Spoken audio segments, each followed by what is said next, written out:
Oh my God. Oh my gracious God. Are we on? Are we back for the season? I know. The new season. All right, what you hear in the background, first of all, Happy New Year, right? Yes. All right, we hear in the background are Candy and Brandy.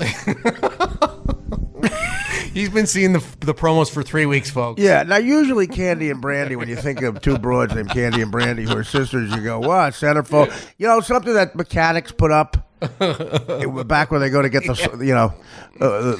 fucking sprockets. Candy and Brandy loving. Right, Candy and Brandy. They're hot. All right, again, this is where we have a question about society. The best show of all time, in my opinion, is 600 Pound Life. It's fascinating. It's funny. It's heartwarming. It has the most lovable character ever because he's so flawed. The doctor, Noah Outson. He's the worst doctor ever, but you like him. He's probably really he's got to be a billionaire at this point. I don't know what he charges. Yeah, you know, I know it's saying I feel sorry for these people, but when you see them, literally the word shovel. When you see them shovel food in their mouth, you don't know what to say. You don't know what Lupe is still my favorite, the Mexican 670-pounder. But this is just fantastic. This is like okay, Candy and Brandy are twins. Their combined weight is 1,200 pounds. I'm going to just repeat that. Candy and Brandy are twins. Their combined weight is 1,200 pounds. They live in a hovel. They live in something. It looks like an outhouse. They sleep together. They're twins. They're identical twins. Although I think both of them wish they weren't identical. But you know, they get up in this house that is just a death sentence. I've been in jail, people. I've been in nicer jail cells. It's just disgusting. And imagine you're disgusted with yourself. Imagine you're disgusted because you're a 20-year-old girl, your hair's frizzy, you look like a 700-pound Danny Bonaducci. And your fat covers your pussy, and you have a pussy, and your legs, and your feet are swollen, and you wake up every morning and you're disgusted with yourself, and then you roll over, and then you're in bed with someone who looks exactly like you. And you realize you're about to shower with that person. They need each other to shower. Now, I don't know. A lot of these people have a similar problem. Why don't they get a bigger shower? Why don't can they get some sort of, construction guy to go, wait here, guys. Yeah, we're gonna pull the shower out a few yards. They squeeze in the shower. It's claustrophobic. They can't turn around. There's no way they're wiping their ass. I mean, let's just get over what we're all thinking. Let's just attack the pink elephant in the room, which is Candy and Brandy. There's no way their ass has ever been properly. They'd have to go to the Mayo Clinic. They'd have to go to the Mayo Clinic and to get their ass washed properly. The car wash, the song Car Wash. They should play that every time they go in the shower. Car wash. Yeah. The sister wash. And then the greatest thing about this is they have a camera angle that they use, these god-awful producers, that makes them look like Goodyear blimps. And the rest of everything in the room looks real tiny. They have this move. They have a camera, I'm sure, that does this. It does. And you know the cinematographer goes, all right, get the A350s. It's like the lens that makes older women look better. Well, it looks like that's what we're doing now. The auto-tune. Britney Spears sounds like shit. She sings into this fucking can, and all of a sudden she sounds like a young Billie Holiday. And these fucking broads are, living in a small apartment, but they have a lens, these people, I'm sure, that makes everything in the apartment look tinier and them look bigger. They have a shot of Lupe that makes her upper arms look even bigger. Her upper arms just look like a brown mass that's rolling towards you. And it shows Lupe's husband, Gilbert, who we've all known, and he's in the background, and he looks like a little like Tom Thumb. He looks like a Tom Thumb Perez. He looks like a little boy. And she's looking at him like she's going to eat him or something. He looks like the Chihuahua. They have a Chihuahua. Lupe and Gilbert have a Chihuahua, and the Chihuahua just rests on the when he pushes her in the wheelchair. The Chihuahua, like a hood ornament, just rests on her belly, and they look forward. And you know, Gilbert is really worried about her eating that Chihuahua. I guarantee it. Because Yes. he rushes back with donuts. Like, where's the dog? Constant updates. Don't eat the dog.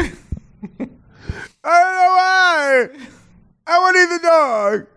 I ate the dog. But then she eats it whole, I think, like a steak. So I think one time she ate it, but she shat it out fully fine. It's fine. I know how to eat it. And then she like picks at the donuts. And he got the wrong donuts a couple of times. She wakes up in the morning. We're back to Lupe. We'll get back to twins. She wakes up in the morning, Lupe, and her blood sugar is 423. All right, I'm a diabetic. 120 is like, normal, 110. 423. That's more than Ty Cobb ever hit in 1 year, right? 420. 420, and you weed guys, or whatever the heck, you stroke ever. We get it. But, 423. I think Napla Joye was 422. So then, she gives herself insulin. She puts it in her mass belly. The syringe, I don't know how it's getting in her. Is insulin really reaching her pancreas? I mean, come on. What a journey that is for that insulin to make it to the pancreas. Like explorers. We're going in. Give us a few weeks, make it to the pancreas. Lewis and Clark get an easier find. Exactly. Ooh. Lewis and Clark. Disgusting. So, so she and then cut to her. She takes the insulin, so that's a pass to shovel in donuts, Boston creams, fucking chocolate glazed, jelly donuts, jelly chocolate glazed, jelly chocolate Boston cream filled glazed, jelly Boston classic glazed donut, dunking it in huge amounts of macchiatos. Macchiato after macchiato, caramel. And then, this is the funniest line ever. As she's shoveling in the last donut, she goes, I'll take more insulin later. Who gets the insulin? Does Gilbert get the donuts and the insulin? Doesn't he realize in one hand he has donuts and one hand he has insulin? Pick and choose, dude. That's like holding Yasser Arafat and Netanyahu in each hand. They're mortal enemies. In this hand, you have Yasser Arafat. In this hand, you have Netanyahu. My favorite name ever, leader Netanyahu. So, it's just the funniest thing ever. So the twins, you get back to the twins. Now, the twins are so fascinating. You've only seen, folks, he's only seen a minute and a half of the show. They look like Danny Bonaducci. He stops it like a fine wine. Yeah, they look like Danny Bonaducci. It's like a 92 opus for him. Well, let me tell you something. This is it. This is the best show of all time. You can keep your Seinfelds and your Cheers. You can keep your fucking ER and your MASH and your 60 goddamn fucking pretentious minutes. This is it, man. Get a few 600-pounders and a camera, and I am fine. And the producers of the show, we were talking about, when they saw these twins, in a cartoon when their eyes turn to money signs? When Fred Flintstone thinks of a scam and his eyes turn to dollar signs. Did you see the twins? And the twins seem so stupid. They're like almost retarded. Like these guys are making. You know how much money the show's making in syndication for TLC? A bunch of guys got a fourth yacht for this show. Okay, big yacht, big one, just for this show. And these two twins, they're going like to their parents. They say we get $200 every quarter. Are you kidding me? No, we get a check for $200 every 4 months. Woo, we take them. The Jew Lord downtown says it's good. He ain't no Jew. Sure he is. No, his name's Ed Davenport. I thought his name was Mr. Rosenthal. He changed it for money. If you fell for it, well, still he got us. He should be a Jew. He got us $200 every 4 months. No, it's the producer that gave us the deal. He's the Jew. Oh, he's named Rosenthal. Yes. The producer who he ripped off, he's Rosenthal. The lawyer who got us a great deal, he's Ed Davenport.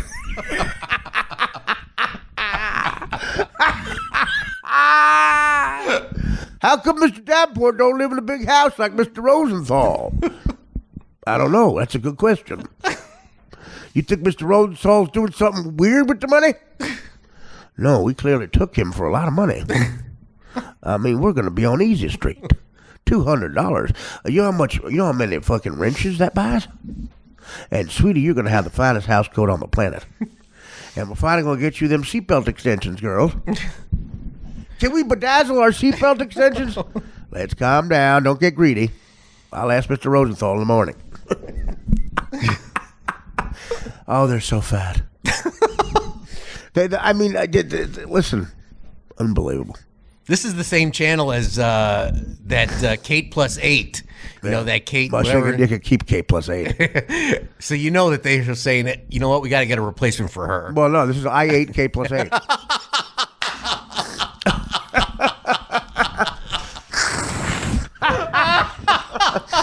We have a winner. I8 Kate Plus 8.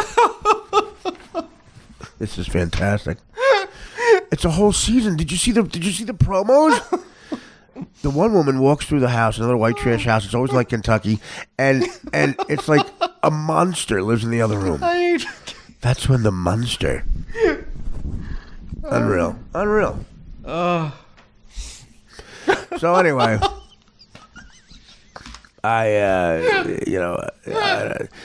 it's just unreal. I love it. He's only 90 seconds in. Yeah, no, it's too He's good. got this is a 2-hour show. It's too good. It's not an hour. No, I know. It's one, I know, yeah. It's too good. It's a 2-hour show? Yeah. Oh. Is there one movie out I'd rather see? No. Not even, Manchester by the Sea. Fuck off, Casey Affleck. I don't care how well you do a fucking accent. Could you do a movie where you're not doing a boy? You grew up there, Dick Lick. That's like me, kind of like, how about, in Beer League, I did a perfect Newark accent. Okay? In Dirty Work, I do a perfect Newark accent. In The Bachelor, perfect Newark accent. Lost and Found, I even exaggerate the Newark accent. Yeah. What was the one where you did the Russian one? That lapsed into a perfect Newark accent. There's a movie Puppet. It's my first movie I ever did, and with the hot Rebecca Gayheart before she ran over a kid.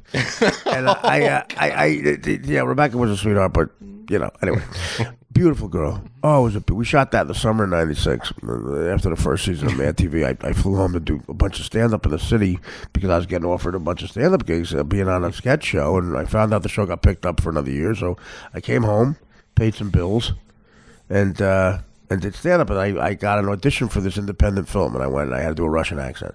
So doing sketch comedy, I could hold a Russian accent for a couple of minutes for a sketch, and a bad one, like an over-exaggerated one for comedy, and that's what I do, and I get the part. So I got to play a Russian guy. And the movie was low budget, and everyone was, by the end, was so tired. There was no continuity.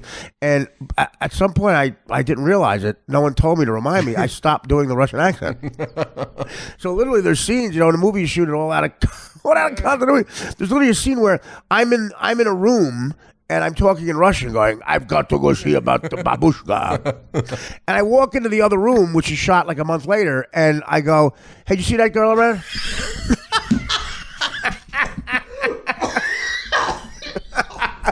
And people in the theater, wow. They're like, is that part of the plot? Is he switching accents like Ed Norton? In Fight Club? In Primal Fear? Or Fight Club? Or The Score, everything Ed Norton shows off in? Shut up. Yeah, we get it, dude. You went to Yale. You're in Yale drama. You could do a cripple. Go fuck yourself. Accents, cripples, retards, whatever. Yeah, okay. Yeah, I just stopped doing it. And I think at the premiere is when the producers realized it.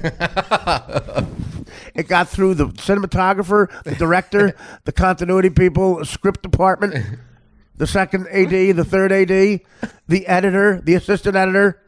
At the premiere, everybody's dialed up. I couldn't be there. I was in jail in California. And I was, wait a minute, Artie's not talking Russian.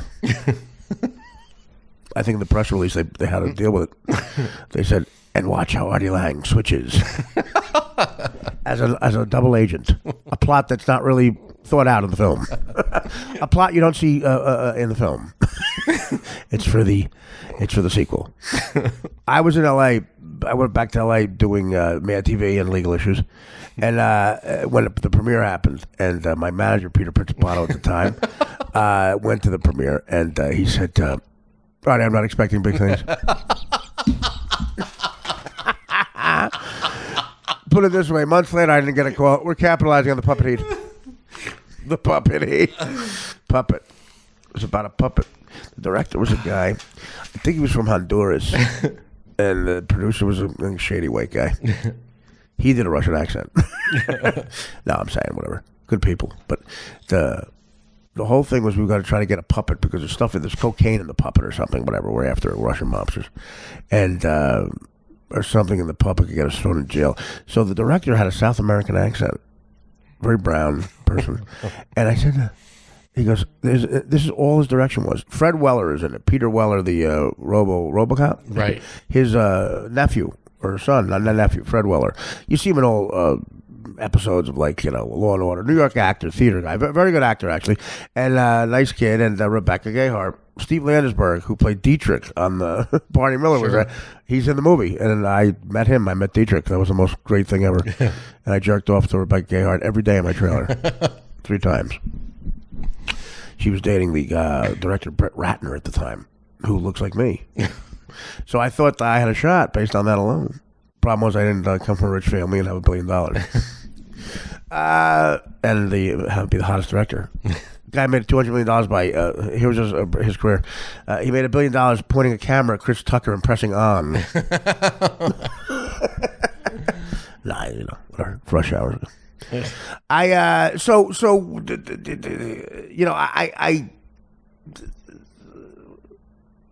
don't have a lot to live for is a problem.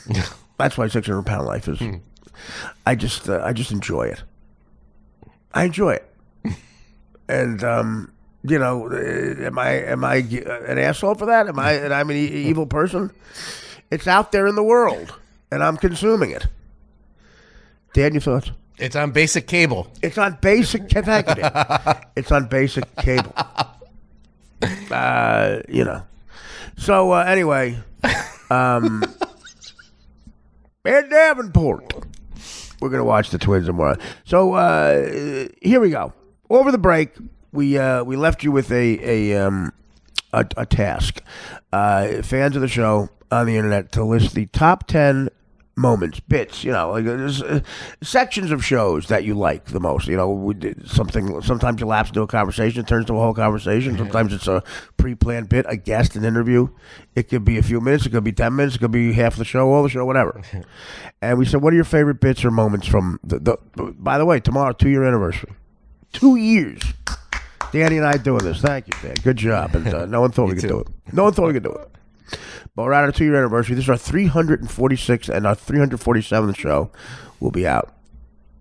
But I'm going to rattle them off real quick because most of the show you're going to be listening to these clips. This is the intro, and then we're going to play all these clips. And at your leisure, listen to them. And we'll roll out the week. And we want your opinions on Twitter. And there was a great turnout for this. Great feedback. Yes. It was really cool. Really, really cool. A lot of people voted, and you see how passionate people are about the show. It's fucking fantastic. And you realize how much work we've done. And my favorite was 4 or 5 people changed their list. Oh, I forgot this, and can I change the list? Yeah, they love that. I love that. I love that they're so into it. Yeah. There were a couple thousand. There were probably about 2,000 something emails. That's amazing. That's amazing. So we feel like we're making a difference. Hint, hint. All right, I'm going to rattle them off. The rest of the week, you listen to these, and this will be the first show. You also have a second show coming up tomorrow that you'll enjoy, and we'll discuss this in the weeks to come. And we're going to do a drum roll. Well, not a drum roll. In your head, think of a drum roll. No one's seen this list, right? No. Right, of course. All right. Okay, guys. This is cool. So now, am I to believe that number 10, Dan, I'm 10-1, is a tie? No. That's him. It's what Joe's talking about. Yes. Oh, but remember, underneath that is a tie. They were close. Those two were very close to the top 10. Here's number 10. Joe Buck, when we discussed Pete Rose, A-Rod, and women. That's the last one, right? Yeah, he looked like a ventriloquist dummy. That's amazing that made it. That's great. Well, it's in people's minds. So 10, Joe Buck. And also right there, I describe a crosstown drive from Scores from Caroline's. And Buddy Guy, which is pretty cool. And a real Buddy Guy. Number 9. 600-pound life show. Now listen, there's going to be a lot of those. That's by the way, Joe Buck is episode number 333. 600 pounds is 339. Number 8, Don Zimmer. This was the great Popeye. Yeah, I love him. And this was me assuming that in Derek Jeter's prenup, it implicates that all Derek Jeter has to do is have sex with his wife. The model had with her. And Don Zimmer does everything else with her that a man would do as a husband. Like go to her sister's wedding or something. Go apple picking.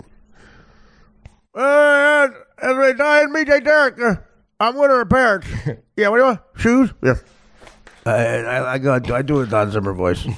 We had a lot of fun. That's great. Number 7, Roper, where Christy shits. Number 2, so Richard Roper. I'm glad Richard made the list because he's such a good guest, and you guys enjoyed that the most. And Chris Christie taking a shit and maybe losing his vice presidency nod. And you tell him why you don't think why Christie didn't get it. Right.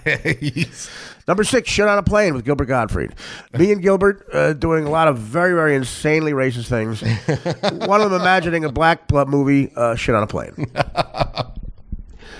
Gilbert's laugh is just the best. Number 5, Dan writes the N-word like he says it. Unbelievably offensive. No way at the end. Get the water, nigger. Dan and Paul Marcy played the single best trick anyway. I'm not going to... It involves Mosiatu Pupu, the giant guy. Jason Pierre-Paul. Jason Pierre-Paul, JPP. Blowing his hand off with an M80 2 seconds before he signed the $60 million contract. And Dan and Paul claimed that there was audio of that. Right. And didn't tell me it was a joke. And I mean, listen, I never laughed. A lot of people love how I laugh on Stern. You'll never hear me laugh harder. No. You'll never hear me laugh harder. And he's saying, it involves a gentleman saying, get the water, nigga. And the way Dan writes it and pronounces it with that middle-aged white guy accent from the ER is so... Get the water, nigger. Oh, God. Like I almost had a rally against him. All right. Number 4 is Mike Pachetti as a drug mule. Not mule. Most drug mules are mules. But no, Mike the drug mule. Okay, Danny was just laughing. I walked in the kitchen. Danny was editing. He was laughing so hard. So what are you laughing at? And I get Mike. I pull Mike in the other room. It's before a couple years ago. I had to go to the Montreal Comedy Festival, and it was a big deal. I was going to be there for 2 full weeks. The nasty show, and we were going to do the podcast live, and I was performing on Canadian television at a gala for 3,000 people for Trevor Noah. Everything ended up going great. Yeah. But I told Mike... And you got laid? Of course. I fucked the maid at my hotel. What a trip. I should have been happier. Yeah, I fucked my maid. In a hotel room. That's some fucking James Caan shit. I know one other guy who did that. And I'm allowed to say it because I think he was a guy who I'm friendly with. He put me in a classic film, and I'm happy he did that. And I know because he's a big Stern fan. Is Todd Phillips. He wasn't married at the time or dating anybody, I don't think. But a long time ago, he fucked a maid. Todd is the only other guy. And again, Todd put me in old school, and he's a great guy. A really great guy with women, Todd Phillips. Like, I know friends of his who, even before he was a big-time director, forget it. Kid's got the fucking look. He's got the thing with broads. But yeah, he's the only, and I believe I don't have that thing with broads. That's what makes the story amazing. When we were in Beaver Creek skiing, Mark Grace got rejected by the maid. So you're one up on him. You realize how funny it is you said Beaver Creek, right? When you said Cock Robin, he doesn't get it. Dan doesn't get double entendre. Beaver Creek, I guess an ironic nickname. We're going to Beaver Creek. I'll be all over the place. No, not for a minute. So anyway, yeah. So I'm going to, Montreal. So I tell Mike Pachetti I need heroin there. I'm going to go through withdrawals. And I take him in the office. We have a hidden microphone. He doesn't know he's on the mic. And I get Mike to say out loud, I will swallow and shit out heroin for you. The stuff Mike says. I go, Mike, I know you're probably constipated because you eat spaghetti. He goes, no, I shit like rice. Yeah, I can't even describe it. That's so much fun. And that's number 4, episode 100, early on. Episode 308/315, Mario gets a comedy class. You and Dave Juskow give him some. He tries to do some of Vinnie Monroy's jokes. That's number 3, and I'm sure And he walks out. Right, he walks out. That's right. I'm sure Juskow will be happy with hearing that. Dave, you're a huge part of number 3. Number 2, episode 89, early on, The Difference. And okay, watching Walter Payton's 30 for 30. How fun and how great was it to see that Ashton Kutcher shows up? Apparently a big Walter Payton fan. Walter Payton called himself Sweetness, and other people called him. Well, that was the key. Other people called him Sweet. Yes. He didn't call himself. Other people watched how great he was at something, and then called him Sweetness. Ashton told other people he was great at something. They didn't notice it, and called himself The Difference. And in the, oh God, he's got surrounded by sycophants. You are the difference, Hanson. And he goes, I like to call myself the difference. Calls himself the difference. Painted other people called him. Sportscasters. They watched. He was one of the most graceful, stunning athletes of all time. Ashton Kutcher thinks people looked at him in Dude, Where's My Car? And said, he's the difference. Idiot. So I goof on that. I goof on him being the difference in a bunch of projects. As John Facenda. So I mix the NFL, Peyton, and it's called great comedy. That's number 2. I'm proud of that. Number 1. All right. A shocker. Apparently, I cannot believe it. Episodes 151, episode 227, episode 249. Those are just 3 examples of when this came up. Now, look, a lot of hardcore fans probably know what I'm talking about already, but the key here, Dan, is I'll let you speak to this. This was a landslide, right? Yes. It wasn't even close. Not even close. And I picked the one, I thought the best way you described it was with Adrian Ippolici. Okay, wait. Okay, Adrian Ippolici. Yeah. By the way, fantastic comic, fantastic comedian abroad, but not also here in this country. She's great. No, great comedian, and she was so funny when she found this out. Dan has a secret, and again, the way it plays out. Listen, this is so fascinating. Dan is such a great person and such a great person for this show, any radio show. He is a fascinating human being. I don't know how he's hooked up, but this is human drama. He has a trait that I don't think anyone else can ever say they had. And it involves a man named Rick Steves. When I first talk about this, and we let it roll out, and the story comes out about that Dan can't be in the same room as a guy who has a travel show on Channel 13. The guy, Dan also was surprised to hear that a lot of other men think he might be gay, the Rick Steves guy. Why do we think that? Because he sounds like if Richard Simmons got gayer and then had a gayer son. That's what he sounds like. And Dan gets the chills and the sweats. The sweats. And this happened, right? Dan, describe where this happened. You actually introduced him. Yes, my wife. Your wife. My wife was asked. And Rick's wife to cater. He goes to New York, Chicago, San Francisco, and Los Angeles, and he does a Saturday night all-nighter where he stays the entire night. He shows like 10 shows in a row, and in between he shows for PBS. And how much KY does he go through on that? Some of the people at the Channel 11 had heard me talk about that I was a big fan of Rick Steves. Here's how you tell the story, Dan. You ready? Me and my wife were at a party, and she introduced her to him. So they asked her to cater party, it and with her he was chocolate. at the party, and as a gift to you. Yeah, as a gift to me. And when I was about to go up and meet him, I couldn't do it. She said, "I'll introduce you as a gift to Rick Steves, a guy who has a travel show." I said, "Dan, what do you like about this guy?" "Well, he's able to get good deals." So you have the sweats when you're around my Uncle Tommy as well? There's a point in the Rick Steves thing where you scream, "My Uncle Tommy can haggle for a hotel room." Yes, he's very good at it. And you know what else? He does it like a man. That was my favorite. It's funny you brought him up because that was my favorite line. You know what else? He does it like a man. Yeah. Talks like a dude. My favorite is when you scream out, "Okay, I'm a fag." Yeah. Anyway.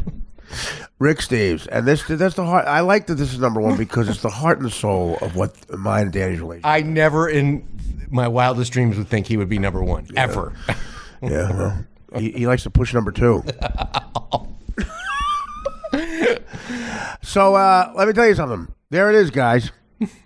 Your top 10. Joe Buck, 600-pound life. Don Zimmer, Roper with Chris Christie. Shit on a plane with Gilbert Gottfried. Get the wedding, nigger. Mike the Drug Mule. I say mule. Mike the Drug Mule. Mary Gets a Comedy Class. The Difference, and Rick Steves. Just a small example of the fun we had on this fucking show. And you fans are number one. First of all, you really are. Thanks for doing this. I mean, the people that are here in this special small group, you're hardcore, and I love you for it. There's nothing I wouldn't do for you or send Dan to do for you. Well, I put them all together if they want to hear it. Crosstown Drive from Scores, Buddy Guy, and how about a hand for Danny in the work? Come on, man. Yeah, Dan, good job, buddy. Give yourself a hand like hand. You bastard. Dan, a hard worker, man. If you notice, the promos have been better lately, too. Dan is working, he creates another, it's an art form. The promos for the shows lately. So great. And this is great. This, look, if I drop that tomorrow, which, by the way, I got some blood work back. No, it was all good. 2 years, man. 2 years already, and all this comedy, this body of work. There's legendary comedians. I think Buster Keaton has this fucking amount. He had a fucking house in Beverly Hills. Thanks, Dan. I got some of the runners up in the other room if you want to hear them. No. Okay. Oh, well, we'll just, you can do, just to let them know on the link that, because I don't want the show to get too, they're going to have to listen to all these things now. So this will be the show. I want you to hear these things. But thanks for participating, and take care, Brush Hair. We love you. Please tell me you hate A-Rod. I mean, could A-Rod be more rehearsed? I mean, he turns around like Donald Trump looking at cue cards. He goes back like he's in the rehearsal. He's got coaches doing it, and he's looking at Pete Rose. Did Pete Rose lose a bet? And did someone say you got to look like a ventriloquist dummy on TV? Did Pete Rose lose a fucking bet? Who is dressing him? I mean, that's the guy. Now I don't want him in the Hall of Fame. I wanted him before that bow tie. What is going on with that? He's trying to look like shit. Your thoughts? He had to lose a bet. A bookie had to say, "Listen, we're even if you look like a ventriloquist." Oh my God, that's great. Yeah, I mean, that's great. I mean, how do you look bad next to the big hurt in a suit? You want me to tell you that I hate A-Rod? I don't hate A-Rod. Oh, whatever. We'll just fill you when you were full of Valium at the hair plug studio. Then you can ask me. I can see. I know. I'm gonna interview a bunch of hair plug doctors, and I know they know the real thing. Okay. We know Joe. Good. We know Joe. A-Rod's an asshole. No, he's not. And how about this? You and Pat Summerall have another thing in common. You both have partners in the booth who are rumored to be gay. Your thoughts? Oh God, yeah. And both are not. Both invented the turducken. Aikman's not, but come on. I mean, Madden's been single. Hello. The turducken. Do we have to talk about that? Because it's he invented the turducken. I have to do the game tomorrow and talk about a turducken. Yeah. So first of all, something else I want to tell you. There's a picture in your book of me and your beautiful daughter, and it just shows don't do drugs. I don't remember taking the picture. And God, you have a beautiful family. How do you deal with kids now, and you're famous and you're traveling all the time, and you want to be in their life? Because was your father in your life? Like, you go into this in the book, but for my fans who don't read books, and there's a lot of them. I've had people with my book, Joe, literally come up to me and say, "Artie, I can't read, but I read your book." Well, good. I'd take anybody. I don't care if they read it. I just want them to buy it. I'm gonna buy it in bulk. Well, your father, what was the no? He was. I swear to you, he was the guy that would take the red eye home to watch me pitch in high school, or stand on the sideline on my high school football team, or whatever it might have been. And he took me with him. I was in every National League city by the time I was 12.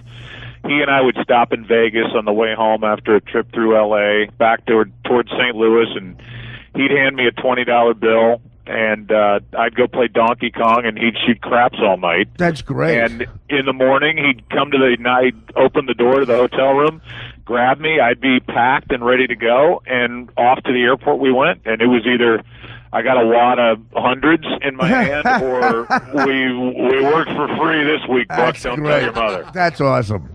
It would be great if your father would announce, like just out of force of habit, would announce crap games he was in, some asshole. 11. I got 11 coming out. I'm betting the don't pass line. Some asshole in a leisure suit rolls 3 straight 7s. I'm broke. That's the way this weekend starts. I'm sure he did. Trust me. I'm sure there were times late at night around the 4 a.m. time slot that he was doing play-by-play. Joe, here's a double sawbuck. Get some breakfast. The flight's at 9 a.m. That's the way this weekend starts. What a man's... Tim will give him the lineup. Timmy, and you now half brothers and sisters. How many children did your father have? 8 total. Wow, so he was halfway to Cromartie land. I mean, what a great man! What a great man! Just like what kind of relationship do you have? You probably have some loser half siblings who are looking for money, right? I would say that I haven't really kept up with the majority of them since my dad died 14 years ago. Right. But me dredging up a lot of stuff in this book about dropping off the alimony check at their house when I was a little kid. Wow! Oh yeah, see that? And the stares of death that I would receive when I walked in as a 5-year-old, and I had no clue as to why they hated me, but as time went on, I understood it. I was the reason why their dad left their mom. That's a hard thing to reconcile. Right, yeah. And we see you did have a lot of tough stuff in your life. So traveling and alimony checks and being $20 will come get you with the airport. That trains you for the life you have on the road now. You're all over the place. Well, yeah, and I was, believe me, I was in plenty of hotel bars or walking past them with my dad going, Dad, that doesn't look like Pedro Guerrero's wife. That's hilarious. And he would just be like, put your head down, Buck, keep walking. And that was it. So Shut up. Shut up. You don't have the Spanish, huh? Shut up. I don't know.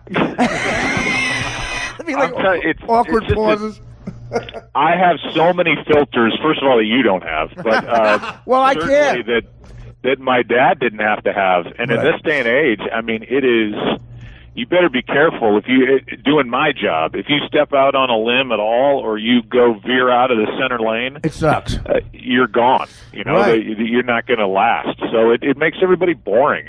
That part of it sucks. Believe me, the HBO, if they let you go, it would have been more of the same, which was great. You were good at what you did. No, it was a let me tell you, man. I ended up. I thought, it's HBO. People are going to be running through walls to come on my show, and it was a pain in the ass trying to get anybody to agree to come on, and then you're, flying up there. I loved it, but I didn't miss it. Here's the problem. I'll give you the analogy. You were like Saddam Hussein in this. Saddam Hussein, we thought he was bad until we got ISIS. We thought, when they saw Bill Simmons, holy shit, he's like ISIS. Your thoughts? Okay, we'll move on. Now, are your kids gonna? A lot of kids have stories like Springsteen's book. He has stories about pulling his father out of a bar and stuff. Are your kids gonna have stories about pulling you out of a hair plug clinic?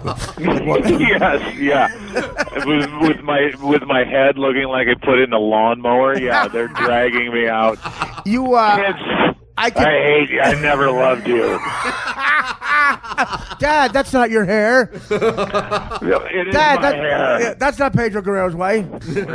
Well, yeah. I have actually started to transplant hair from other people's heads. How many women did Pedro Guerrero? How many did he break their heart? He probably broke a lot of hearts on Pedro. He was cute.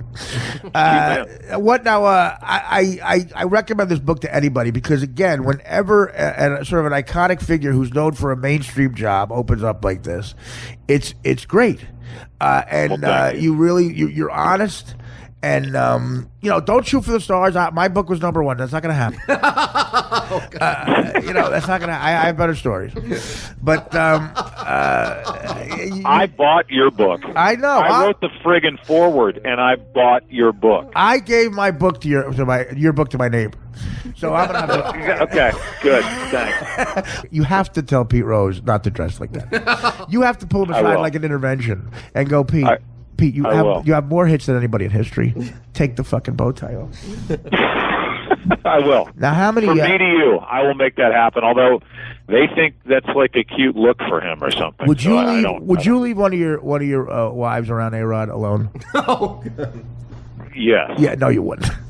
He's a scumbag. He's a scumbag. One of my wives. I don't care. I would leave one of my wives around. Well, we all have that one. We all have that one. You know. But you think you have a bad? I can't leave my wife around Dom Herrera. Dom Herrera. I've not heard that name in a while. Best comedian. Best comedian I love ever. Dom Herrera. Best comedian ever. Let me tell you something. If Jerry Seinfeld doesn't meet Larry David, he's opening up for Dom Herrera. But I know that stuff you talk about off the air.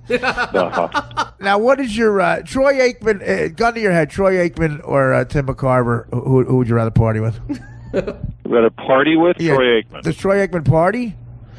Yeah. Oh, yeah. Troy. Yeah. Well, I mean, that's the thing. There isn't a more misunderstood guy or unknown guy than Troy. Troy, you would love Troy if we had no microphone. Well, I doubt he would love. I doubt he would love me. Yeah, he would. Yeah, he would. I don't know. I think he would look at me like a loser. Hey, look, man. Hey, Troy. Do me and Troy Aikman having a conversation. The triplets and the Moose Johnston, and you cost me a lot of money, you asshole. All right, Artie, I gotta go. I got a book event. Dude, hang up at anything. You got a book event, Mr. Big Shot. I've got a book event. Well, come on, put the hair plugs in and go. There's.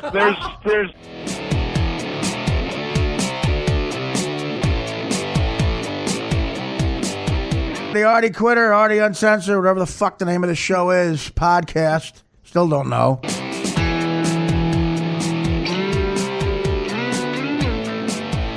Wait a minute. Okay, no, wait. Okay, listen, wait 1 second, guys. Okay, you have to shut up. You have to stop. Because you have to stop. Because the single, Dan, do you know what I'm going to? You know what's going to happen? I know exactly what you're going for. You have to pay attention. The single most disgusting thing a breathing creature has ever done is on television. And it's about to happen. And it's not even... Okay. It's not even the thing that happens. It's how he reacts to it. Okay. It's how nonchalant he is about it. It's how matter of fact. It's another day in Elkin. Not that again. All right. Just watch closely when she rolls over. Okay. And is like spreading eagle like this. What she does with her hand. Oh, no. And what she says. There's going to be a subtitle. Okay. And how just he reacts to it. After he puts the cream on her Michelin Man ass. Oh, my God. He puts the cream on her Michelin Man ass. She turns back over. You really have to listen, okay? Okay. Many years now since we've actually slept in the same bed. Right there's that smell. Right now, I'm a full-time caregiver, so I can't go out. Right there is where it's sore. Watch it again. Watch her picking at whatever she's picking at. So I can't go out. She's picking at her twat. And right there is where it's sore. Look at the look on her face. After the cream. She had Leo. And he just is standing there. Taking the weight off. Here we go. Here we go. A relationship extremely. It's been many years. By the way, he said it's putting a strand in the relationship. But here we go. Look at her face. No. Look at her face. Right there's that smell. Right now, I'm a full-time caregiver. So I can't. Like, that's going to make me lose weight. When I go for another sandwich, I think of her doing that. Okay, here's the shopping list. That's a list for shopping? She's got a laptop out. The first thing is vanilla cake mix. The first thing on the list is vanilla cake mix. Is she shooting up the vanilla? No. She's giving herself insulin because she's a diabetic. As she's giving herself insulin, she says, "I want the devil's food cake, the chocolate." Look at the list. It's like his SATs.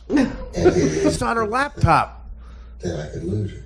He says he could lose her. You'll never lose her. You can see her from a mile away. I can see her from Georgia. He says it's hard to think I could lose her. If she ever dies, dude, you and your kid should start a parade in the fucking middle of Elkin. Yeah, the fucking witch is dead. He Here does is. have the same leather jacket that Bob has on right now. I don't course. have a leather jacket on set. Yeah, Bob Deptford is the same thing. Deptford and Elkin, the same thing. Hey, please. All right. I own it. Okay, look at those groceries. We're paying for this, by the way. He doesn't work. This is all tax money. And who's this bitch? Okay, now It's the sister. think of his day so far. Let's just stop and rewind. It's 10 a.m. It's feeding Fatty. It's 10 a.m. Okay, he wakes up, her screaming that she just peed. He goes in, he pushes her over. He does that with the fucking Michelin Man ass. His morning He changes her shit rag, gives her a new one. Pushes her over again. Changes the bedpan, gives her a new one. Brings in fried tater tots and fries. Then goes back to. Then she needs a paper towel. Brings that in. With mayonnaise and ketchup. Cleans that up. Pushes her over again. Puts cream on her ass. Puts her down again. That's where it's sore, right there. I have a overweight friend, and usually This fat. he weighs probably 500, but like Why don't you bring him here so Artie can have fun? you would have so much fun with this guy. Well, I don't want to do it in front of him. But from his knees to his ankles are just purple Well, from you know, no that's what I'm saying. circulation. Well, How are hers not? I know she's actually pretty healthy. Yeah, her skin's not all this color. Yeah, she's going to I'm be tell- on Dancing with the Stars. I'm telling you next right year, now, Artie. I'm telling you right now, right after. How about sitting on the bed with the stars? Laying in bed with stars. You just add I'm her gonna to do any that. show. Crushing I'm his gonna, stars. I'm gonna do that. I'm gonna do this. I'm the star. Can we judge me and Penny? Who stinks more? We just Okay, wait. wheel her in. No, yeah. I'm just saying, guys. Here's what you do. Okay. Right after you watch this, immediately look in the mirror. Oh God. I'm gonna make him my screensaver. And how could chicks? I'll show him the chicks. Now look at me. Now look at you. Now look at me. No, Joe, really. Look at him and then look at me real quick. All right. Look at him. All right. Yeah. How great do I look? Incredible. I almost kissed you, Artie. I'm not gay. I swear to God. Here's if I see a hot chick in the bar, I'm gonna go like this. I'm gonna walk up. I'm gonna walk up to her, and I'm gonna put this right in her face, and she's gonna go, what? And then I'm gonna go like this. I wish you guys could see what he just I'm gonna did. I'm gonna It's so show funny. I'm gonna show the chick this guy, and she's gonna go, why is that in my face? I'm gonna go like this He just moves it. in slow motion, like looking through flowers or something. And what is David Beckham doing in the bar? Can I see that, Artie? Look at him! Look at him! Oh, my God. Now look at me. I got pre-cum. Yeah, look at him. Now look at me. He's so ugly that she could do better. How about one scene is her sister's going, you got to get rid of him. This guy's keeping you down. There is this. If you watch this show, the fact that this woman should get down on. Well, she can't do that. This woman in her dream should get down on her knees. And this guy in her life, right there, he doesn't do anything. Right. It's like you with me. Honestly. I can't believe all the food that's on the table. That's one meal, probably, right? Well, Right. no, it's so funny when he's looking over. It's multiple papers, the food list, and he's got that down to a T. He's got he's leaning on the garbage can, the cart, and the first thing is vanilla cake mix. I love that. Is there anything gluten free on that kitchen All right, table? okay, I'm going to show you the most disgusting thing. Oh, no. Does she- Dan, you know the latex glove with the soy sauce, right? Yes, Okay, all right. yes. I'm going to show him that latex glove with the soy sauce. With the soup. Oh, no. Okay, they move to Maryland. He puts her in a car. Okay, watch. He almost eats the house here. Watch. I think she's eating the house here. Jesus. Watch this. He puts her in a car. They have to drive 2,100 miles with her in the back of the car. Oh, my God. She's laid out. They there, man. put her in the back. Now he's driving. They stop for lunch in 8 minutes. They get 1 mile a gallon. She's praying. She's praying. He's praying. She's praying. Please don't fit her in the house. Right, Please okay, don't and she fit her. can't fit out of the house. There's Okay. the entire street is blocked off with trucks. When Holy she wants to shit. leave the house, 8 guys have to put on orange vests. You know how much that costs the taxpayers? I know, you're right. Okay, this guy says here, here's where he goes, I have a plan. And then I think a running theme in his life is after he says, I have a plan, a lot of people stop listening. All right, wait, okay. Watch when she gets up. All right. It looks like she's about to eat. She can't fit through the door. She's going to eat it so it's bigger. Watch. Watch. Oh, She was trying to eat the door. I can get a water. She can't. Look at him. He's carrying the mattress. What is that? The mattress? Yeah. Oh God. Listen to the plan. He gives the plan. Oh my God. He gives the plan. Look at her elbows. Okay, he goes, this is where he goes, I have a, here's my plan. And everybody looks away.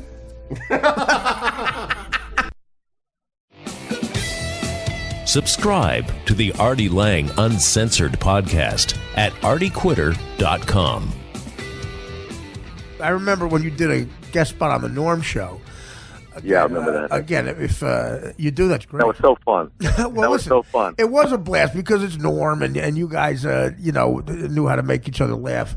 I remember that show, how fun it was hanging out with you guys doing that, and then how nice you were to me when I was on Howard the first time, and how nervous I was. You just made it so easy. Oh well, you both did. Yeah. Well, I mean, listen, I that was a weird thing for me because I know maybe you felt that way, and I had to make sure you knew. Howard knew that in the hierarchy of comedy, like I'm like this guy's assistant, so I had to. Yeah.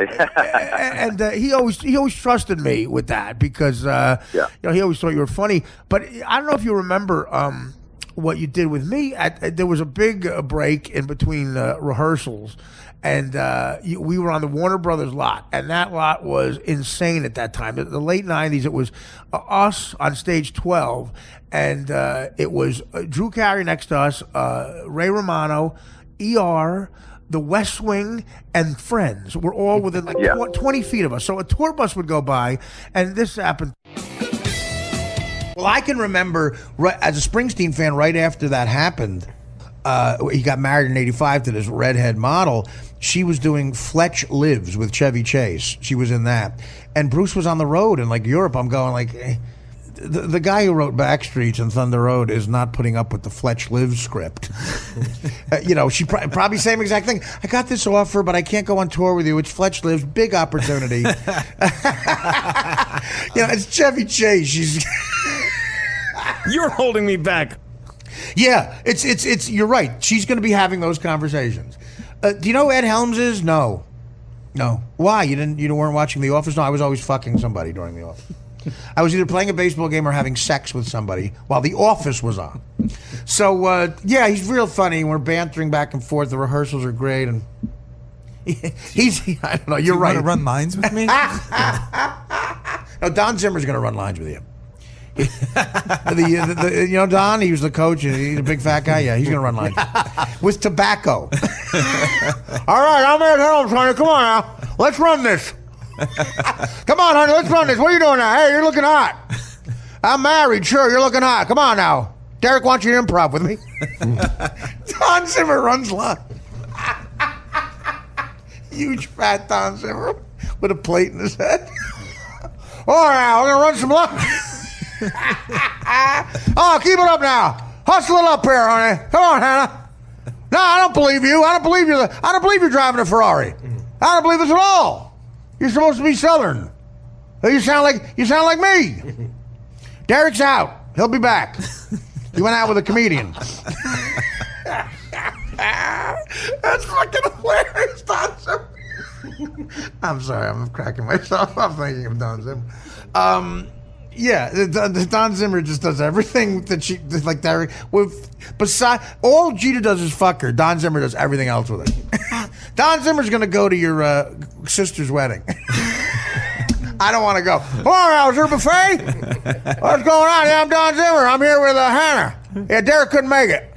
He's out with a comedian. Apparently they're at the Sound Factory. He couldn't make it, so I'm here in St. Thomas. Is there like a cocktail hour or something? Come on, honey. Yeah, here's your gift. Where's your sister? This is from Derek. It's Bernie Williams' third CD. It's a jazz CD. Hey, what else you got going? You got a sister? Who's the bridesmaids? I was told to say hi to the bridesmaids. Are we done here? Derek's sending a jet. We can get out of here tonight. There's a dinner tomorrow for what? Your parents are having a brunch. Oh, shit. Derek didn't tell me that. You want me there? Let me call Derek. How do you use these things? Goddamn. Derek! Don! Listen, she wants me to go to some brunch tomorrow. Should I do that?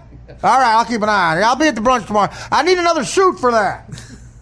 All right, he's going to FedEx me a suit. We're good. You need anything? You need shoes or something? All right, Derek's going to FedEx you some shoes. What's your name, Jimmy Choo? Yeah, it's Don Zimmer. I'll just send the shoes to the hotel. What's your name? What? You Jimmy Choo? What do you do? Oh, you make shoes, yeah. I'm Don Zimmer. Baseball. Is it Steve Madden? You related to John? John Madden. Football? No. You sound a little light in the loafers. Don Zimmer does everything else with it. Except fucker. That's in the prenup. It says when he's not fucking you, everything else that he's required to do as a husband will be done by Don Zimmer.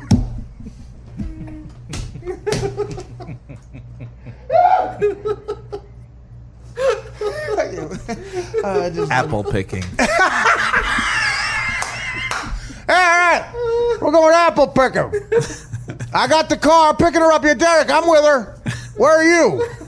You're still at the Sound Factory. It's been 5 days. Oh wait, you're at location 2? Gotcha. Yeah, no, well, we'll take her over there. Apple picking, yeah. She's happy. Yeah, that fruit from Jimmy Choo called. Yeah, I got the shoes. Mark Grace used to go take him to the animal shelter to think they were to pick out a dog together. Okay, that's it. Yeah, she wants a dog. All right. Yeah, Derek says we can get a dog for you. What do you want? Shar-Pei or something. Some Jap dog. That's a magic marker, isn't it, honey? No, Shar-Pei. Well, Sharpie. I was still thinking Sharpies. Yeah. We'll be back Tuesday or something. All right, you just clean that up, you know. All right. Yeah, that Mexican will take care of the sheets. Nah, she can't hear me. She's with her sister picking fucking apples. I tell you, man, I'm earning my money this weekend there. I don't know what a Washington apple is. Delicious. I don't know what the fuck's going on here, but I tell you, she is something else. Piece of ass. Well done, buddy. You've had some buttes. I'm with her parents. I've got to know them really well, yeah. Ed and Madge. Yeah. Where they enjoy. They are asking about you quite a bit, though. You know that. They wonder where you are. Well, they know about the agreement, right? I got a feeling Madge is upset. Ed seems fine. I don't know. I'll never stop thinking about it. Apple picking. Yeah, the Halloween costume. She wants to go over that. Are you willing to go to a party? Oh, I'll be going to that party. I'll be going to the Halloween party with her. What are you going as? Well, she wanted to go. You both were going to go, I think, as Hansel and Gretel. You want me to be Hansel? All right, we're still going to do it, but I'll be Hansel, honey. We just got to let out the Hansel costume. Anna Davis. Anyway, so that's where we think that the marriage will go. What balls. It's impressive he could do all that from the grave. Is he dead? Yeah. Dead. Listen, I'm dead. Popeye's dead. Did you know I'm dead? When did Don Zimmer die? I think 2 years ago. Okay, for the purposes of this bit, he's alive. Suspend your belief. No, it's great.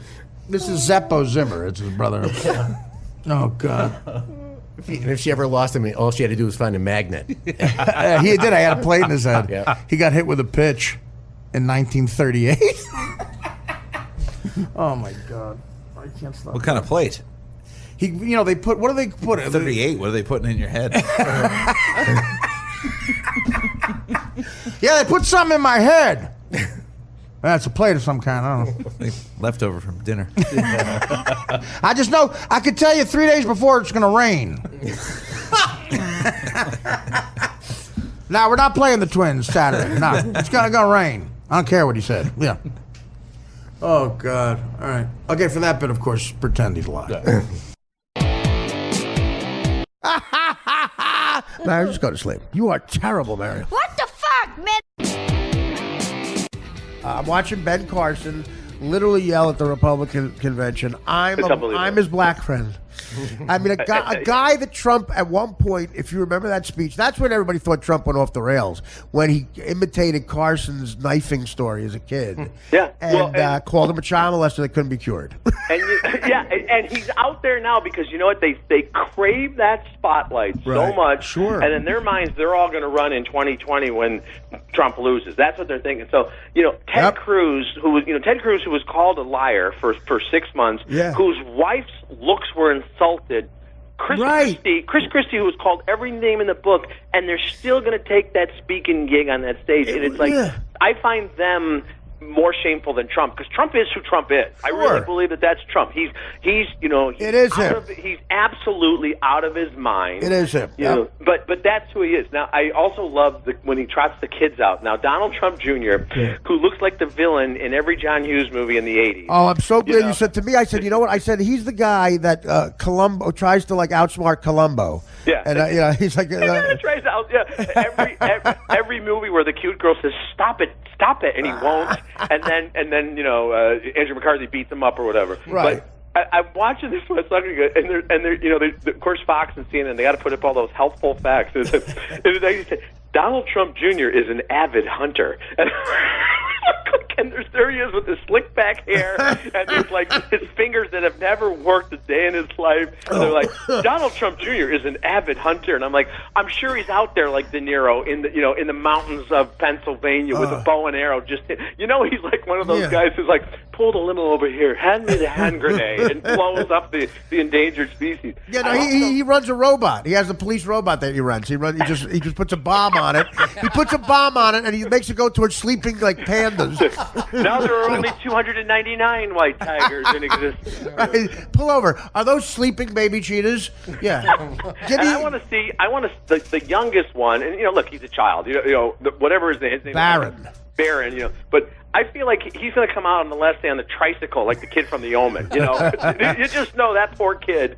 Yeah. You've seen how often is Dad playing catch with him? Well, you know what they should do? They should promote this. They should bring him out on stage when Trump's doing his speech and promote it as the first time Trump ever met Barron. This is Beaver, my kid. He's not a loser. He's the best kid. Well, first of all, and Eric is clearly a lunkhead. I mean, when he does this, we did it here one day. We counted how many times he said amazing in an interview. God. And it was, I think, in 4 minutes, Richard, he said amazing 52 times. Oh, my God. She's an amazing woman. She's an amazing person. It's amazing. Dad's an amazing dad. He's an amazing person. He's an amazing speech teller. He's amazing. He's an outsider, the ultimate outsider. He gets the brief rundown from Paul, the dye my hair Manafort, and he goes, say ultimate outsider a lot. That's today's phrase. And he just parrots it. He parrots it. Don't put down the fact that not only did they have Scott Baio, but they had Antonio Sabato Jr. and might I remind you, Kimberlin Brown, Young and the Restless star. Murderer's Row. Murderer's Row. Yeah. I mean, it's like it's just astonishing. Yeah. The star power just wiping out the crowd. Well, again, and the timing cannot be better for Trump because he's running against Hillary Clinton, who is just, another one who's just, I mean, these are two terrible people. Here's the thing about Hillary Clinton. If you look at her resume, you take all the original, 16 Republican hopefuls and all the Democrats. I mean, she's done more than all of them put together in terms of actual experience. But she is such an unlikable person. God, and you just, and I, as someone that, I mean, look, I'm going to vote for her. I'm going to, there's no other choice if you're it's a two-party thing still, man. But she will say or do anything. You never believe anything she says. Yeah. And when she's trying to sound funny or when she's trying to sound spontaneous, and she's the worst public speaper. Yes, she is. Which is amazing after all these years.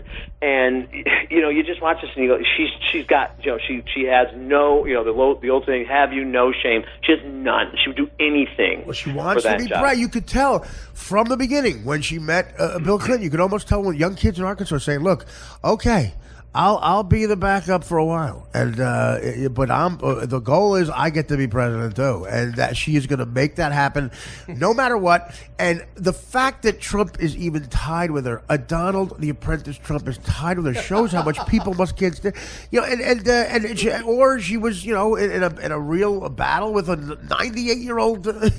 Bernie Sanders. Bernie Sanders, his office, like in the Senate, was like the janitor's closet.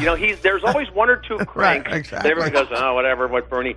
When we had the big Tea Party movement and all these congressmen who were like 30-year-old, kind of doughy used car salesman from Kentucky who would defeat like some guy who had been in there for 40 years fighting for civil rights, and all of a sudden, Jimmy Joe, I hate everybody except for people who are like me, and he would tell everybody, once I'm in Congress, we're going to change the world. Then he'd get there and realize there's 538 others, not to mention 100 senators, and a whole different process, and then they go, well, I tried, but they wouldn't let me do everything. They wouldn't let me just, use slave labor to pay the roads. Apparently, I had to get approval of my friends.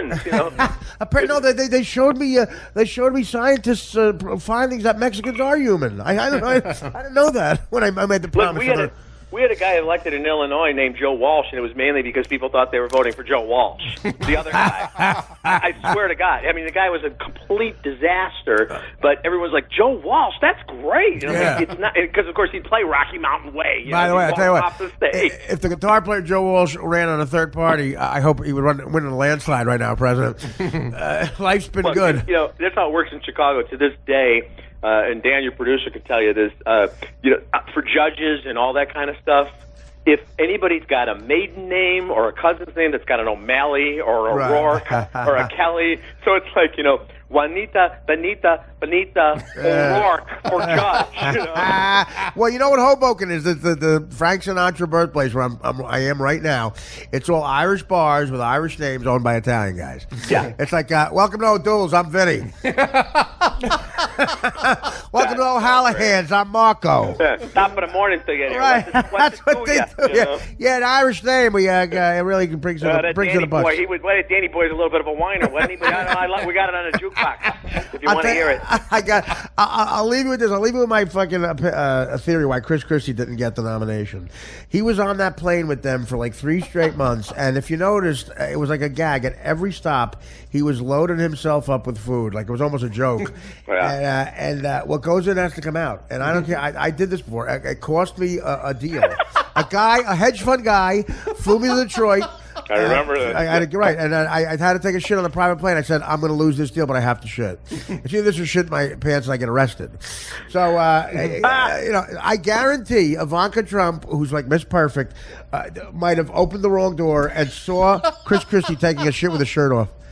Yeah. Chris Christie taking a shirtless shit. Yeah. And he's like, oh, geez, I got to go back. I thought I was done. Hand on knee with a slice of pizza in the other hand. When you do that double-decker and come back for the second one. I thought I was done. I'm not. I wasn't done.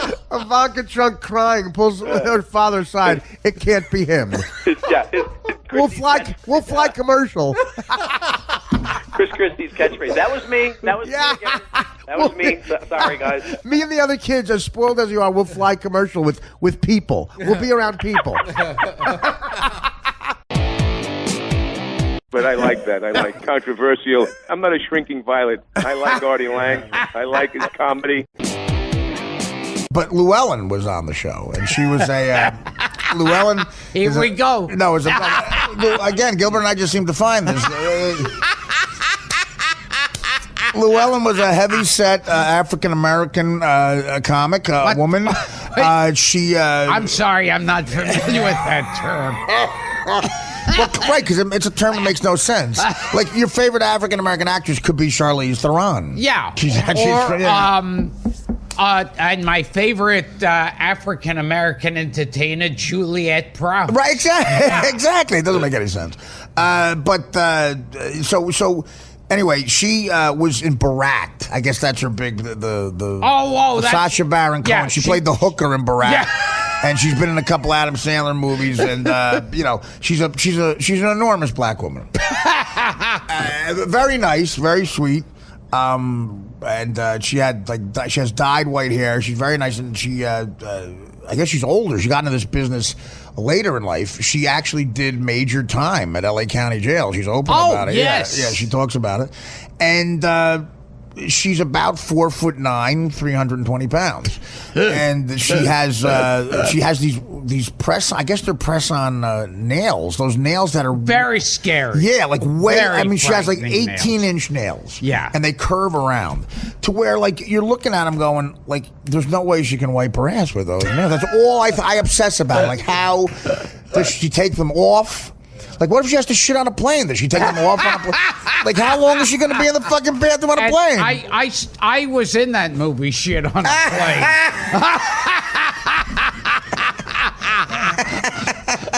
I gotta take a shit on this motherfucking plane. Sam Jackson. Jada Pinkett Smith. I can't take a motherfucking shit on this motherfucking plane. Tim Meadows. Whoopi Goldberg. Shit on a plane. I got some shit. Get me the fuck off this plane. I got some shit. Sir, bad news. We're all going to have to shit on the plane. That's the premise. The premise is this one bathroom and they can't land.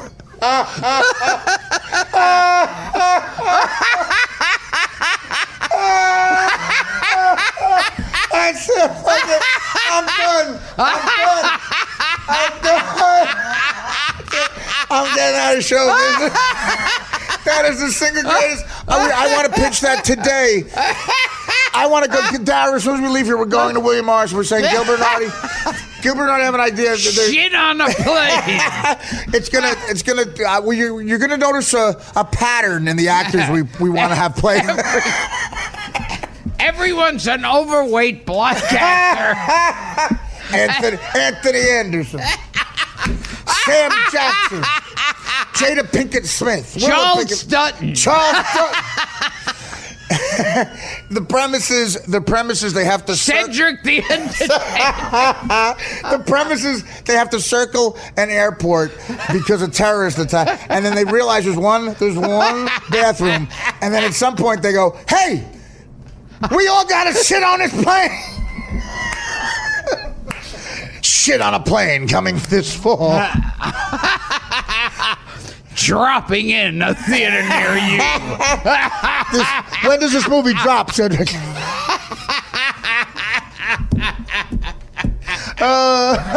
Universal presents Shit on a Plane. Universal eases out this next film. Oh my God. Being squeezed out June 12th.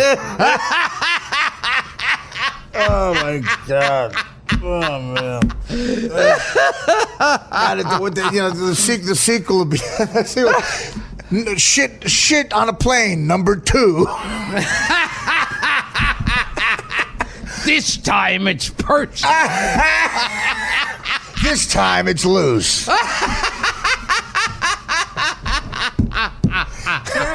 The beginning is like all the passengers are in the airport and they're all eating the real greasy chicken. You can see the setup coming. Yeah, I'll have another coleslaw. Yeah, whatever. They thought they could eat as much as they wanted. After all, there's a bathroom in Ocean City, Maryland. They could use the bathroom on the land. Little did they know, they'd have to shit on the plane. Oh, my God. Shit on a plane. And then there'll have to be that clumsy exposition where, one of the officials at the airline goes, chicken and ribs would cause someone to make a large bowel movement. Not on this plane, you're not. But just when you thought it couldn't get any worse, Nicki Minaj has to shit on the plane.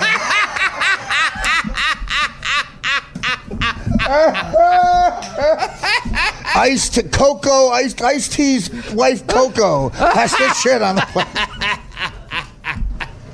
Oh, that's fucking great. You get the arguments like, those diapers are for my girl.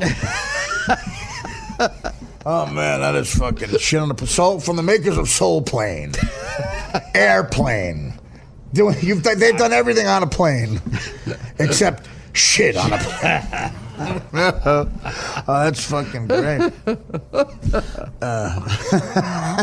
Yeah, we pitched everything at dinner, like doing arithmetic on a plane. It didn't work. Yeah.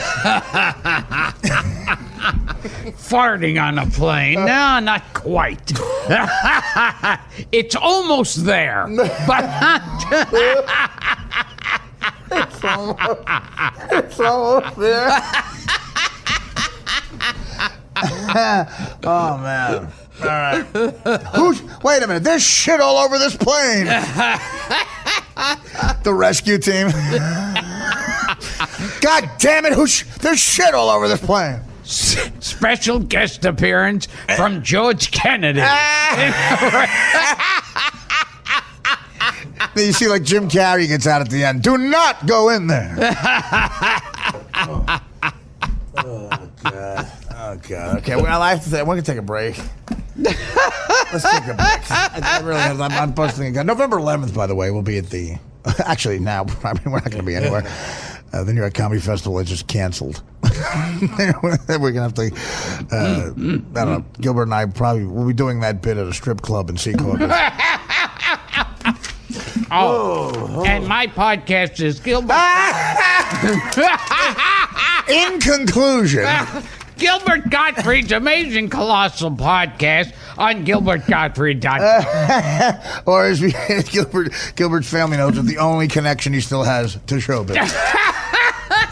The only reason that Gilbert Gottfried still has to go in front of a microphone. Oh. If this were like our E! True Hollywood story, like, you know, at the end, they always end up in a place where they die, like in a different city. It would, if this was yours, it would be like, coming up, Gilbert Gottfried boards a ferry for Hoboken.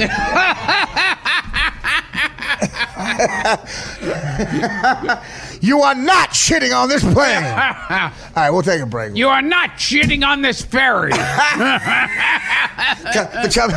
From the makers of Shitting on a Ferry. From the makers of Shitting on a Tuna Boat.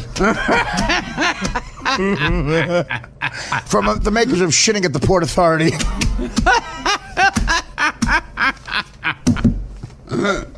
All right, let's take a quick break. We'll come back with more places to shit.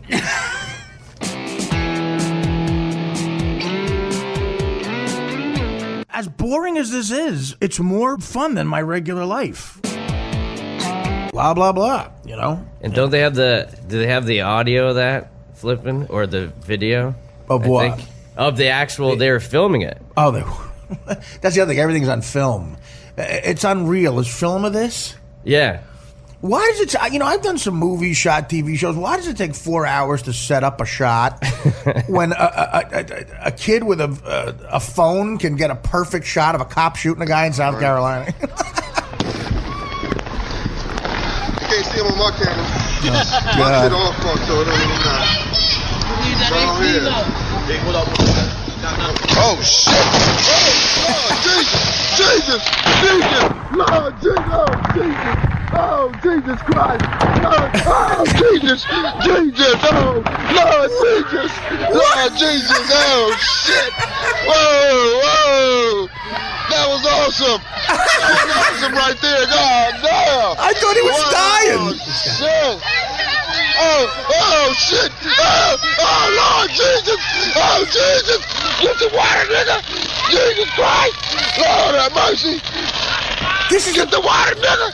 It's going down. Oh, the motherfucking bootleg fireworks shit. Oh, shit. It's water. It's bootleg fireworks shit.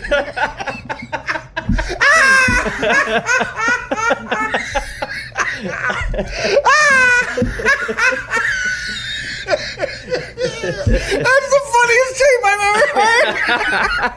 That's the funniest fucking tape I've ever. What's he saying? Hit the wire, nigga? What's he saying? Said, get some water. Get some water. Get some water, nigga. Oh, shit. Oh, Lord Jesus. Oh, Jesus. Get the water, nigga. Jesus Christ. Lord have mercy. Get the water, nigga. Going down. Oh, the motherfucking bootleg fireworks shit. Oh shit! Get the water, nigga!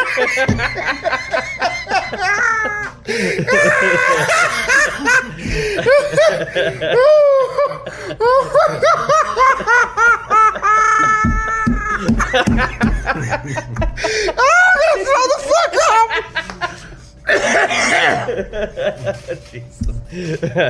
bootleg fireworks. I'm gonna throw the fuck up. Is that Pierre Paul saying that? What the fuck is that? If that was Pierre Paul, get the water.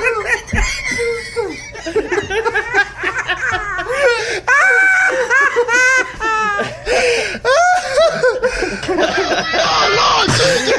Oh Jesus! Get the water, nigga! What is that? That's just on the internet. Where did you find that? Where did you find that? That is tape. We have tape of. This is an Artie Lang podcast exclusive. We have tape. That's right. We have tape of Pierre Paul blowing his hand up. Play that again. Get the water, nigga! That was actually Trump. That's why he's in trouble. That was Trump. Holy shit, that's the funniest fucking thing I've ever heard in my life. I sent that to Dan. I was like, they have video of it. I don't think he actually watched it, but oh my God, I'm going to throw up too. Holy shit. Holy fuck. You know what was great about that was I really thought that was audio. I know. You fucking had me, and I keep going, how come this isn't all over the place? That was the greatest joke anyone's ever played on me. My fucking ribs hurt. Oh Jesus! Get the water, nigga!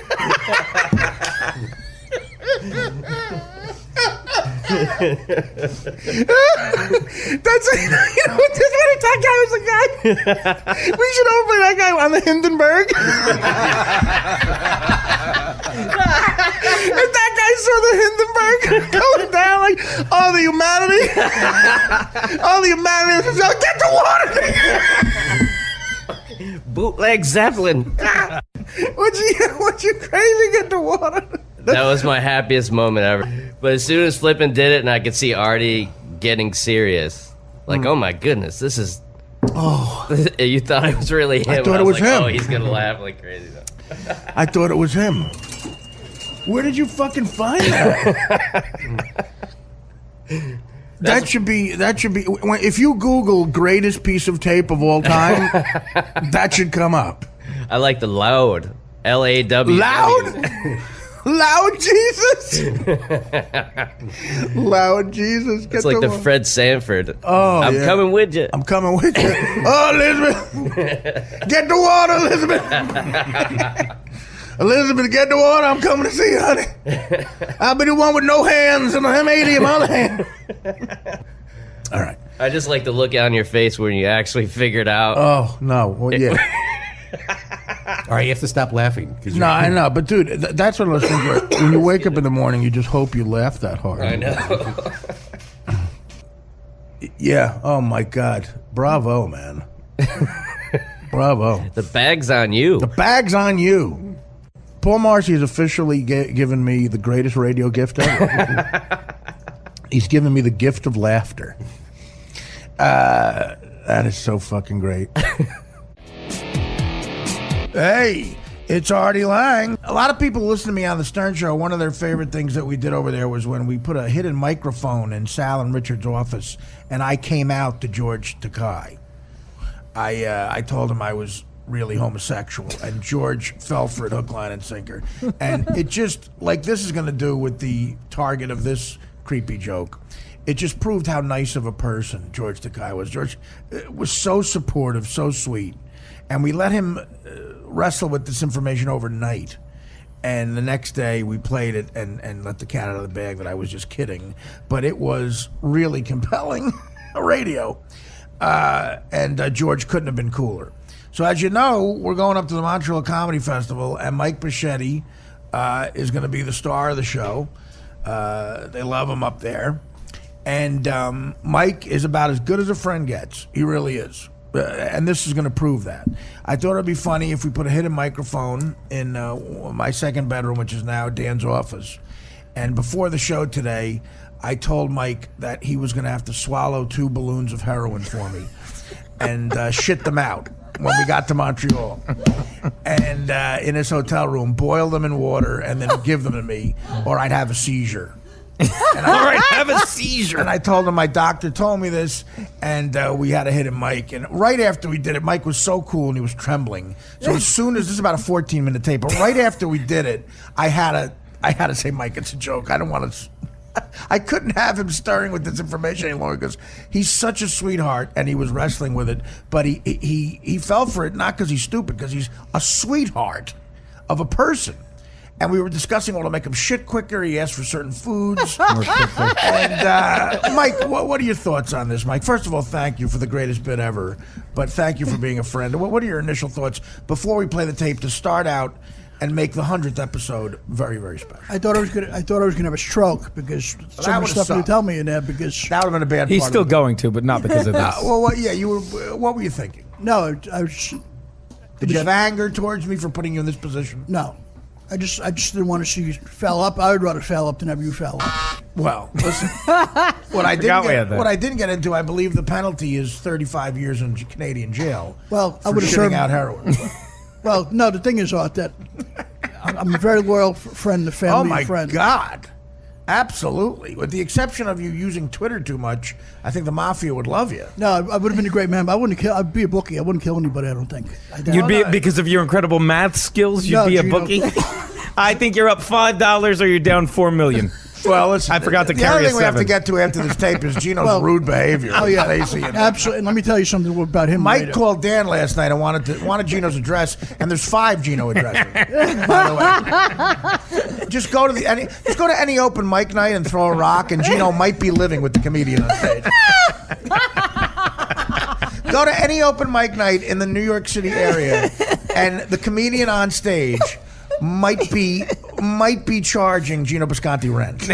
I thought in Washington Heights. Well, Gino, I wouldn't be a bookie. I'd probably be a loan shark if I was in the mob. You'd be very alone. Okay. No, I wouldn't have a problem beating on people. I know. Well, that's the thing. You'd be like a henchman. A good you wouldn't be the But loan you do shark. love Twitter. You'd have to give that up because they don't like when people talk. No, I'd rather just be a money guy for them. You know what I mean? You're at Mike Buschetti just beat up someone for a little Pussy Russo. Is that true, Mike? You're from Staten Island, you're Italian. Were you afraid you'd have to go into that life of ne'er-do-well? There was so many tempting people around us like that. There really was. I mean, when you grew up in poverty with 5 kids and your dad wasn't there and stuff. Oh yeah. Well, I'm going to show you how much of a player Mike is, how much of a loyal friend he is with this tape. I asked him to swallow balloons of heroin for me. That's dangerous. You could die. Well, of course, Mike. But Mike chose not to. We've all asked people at this table to swallow, Well, Stacey, listen. haven't we? Oh my God. Aaliyah, how do you feel about this? I'm all for swallowing. Yeah, nice. Aaliyah. There you go. Aaliyah, by the way, are you insulted if we say porn star? No. Okay. Well, because it says adult entertainment industry. You never know. You know the fancy word for cocksucker? Yeah, sure. Whatever you feel better. I like the cut of her jib. I like her already. You're an entertainer. Yeah, exactly. You're okay. Porn star, now comic, obviously very funny. Aaliyah will be checking in throughout the day. But we'll interview her in more depth later. Yeah, Mike, this just proves that you could be in the mafia. You could be a henchman. I wouldn't want to kill people. Maybe just collect money. Well, this would make you a capo de pay tutto people's capo. debts off they couldn't pay. I wouldn't be a good mob guy, really. I did ask Mike if he was clogged up at all, like a lot of fat guys can get. How long would it take him to shit? Well, I think the tape speaks for itself. We do the math when he'd have to eat the muffin, because he said a muffin. A muffin? Yeah. Muffins give you the We run? went over the types of... What type? Well, we'll get into this. All right, so here's me on a hidden mic. This is Mike definitely being honest. This really happened right before the show. This is me asking Mike to smuggle heroin into Montreal so I wouldn't have a seizure by swallowing it and then shitting it out. Mike Buschetti and me. Here we go. Thanks. Oh, Jesus Christ. How are you, buddy? Here. We're sitting down. Just sit here. Okay. So are you excited about Montreal? Very excited. Very excited about Montreal? Listen, I got to ask you a question. Sure. So as you know, I've been trying to stay good with the heroin, and my doctor's afraid if I don't take some up there, I'm going to have a seizure, a bad seizure. And I was wondering if you wouldn't help me out with that. It's very simple. It's nothing dangerous. I mean, what's your initial reaction to that? I don't want to enable you. No, you're not enabling me. It's a doctor's order. You understand? Would it help you if the doctor said okay? If you talk to the doctor? Sure. And but here's the problem: just getting it up there, we're both going to have to. I mean, again, I want you up there, and I'm not saying you do whatever you want, but it would just be like that. Do you know what I'm talking about? Do you know what I'm talking about? Well, say it. I mean, that's. How would you do something like that? I'm terrified, first of all. I wouldn't want to be like, what do you call it? Midnight Express. No, it's nothing like that. It's a small amount. It's a good reference. Oh, God. Now, what you have to do is, there's two ways to do it. There's a latex glove we could wrap it in, okay? And you put olive oil on it, and you just swallow 2 of them. I can swallow food. I know. But you swallow 2 of them. It even tastes good. It's really easy, like a pellet. And then you go to your hotel room when we get up there. They're never. See, the problem is they'll suspect me. They'll never suspect you. You understand so far? I feel like we're playing the Mafia hit right now. No, we're not playing the Mafia hit. This is just you're helping me not have a seizure. That's what you're doing. No. It's a very serious medical thing. No. Because otherwise, my doctor says if you don't go up there with this, you may die from a seizure. Oh. And then address the problem when we get back. Because you have to have a really close friend who will help you. And then you just, what you do then after you swallow it? No, you want to throw it, or you just poop it out. But the thing is, I don't want this to be something like that's going to set you off and stuff. You know what I mean? No, this would actually help me. What's this? I'm shutting this off. Fucking people have been bothering me. Yeah, shut it off. He'd crack on the I don't want to see you get sick and have a seizure, but I also want to see you having more problems. Well, no, you're helping me because I'll be taking less than what I was taking. Hey, just put that down for 1 second. I'm sorry, Mike. So you just, you would poop it out and you just boil it in water. Whatever you need, but I don't want to be an enabler. I don't want to see you want. You know what I mean? You're not enabling. Like, as a matter of fact, I'll let you talk to the doctor. He's going to tell you you're saving my life. Is what you're doing. His van is I don't want to ruin your life. I want to save. And as a matter of fact, I'm getting paid money. I'm going to give you extra money for this. I want to give you $10,000 for it. Well, that's. Yeah, get scared. I just don't want to get you in trouble. I don't want to see nothing happen. We're not going to get in trouble. And so in other words, you poop it out twice. You just boil it in water and you bring it to my room, or I'll come up to your room. Give me your thoughts. Tell me what your problem is with it. I just don't want to see anything happen to you either way. I don't want to see you die from a seizure. I don't want to see you fucked up.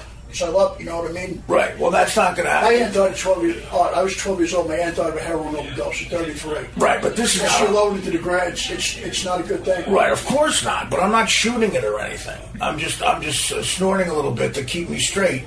And then when I come home, I'm going away. But we have to get Montreal done. This is big. Does Dan know about the shit, right? Dan knows about it. He goes, well, you could ask Mike. He goes, but I'm going to support whatever Mike wants. But the thing is, if you can't do it, we have to cancel. I have to cancel Montreal.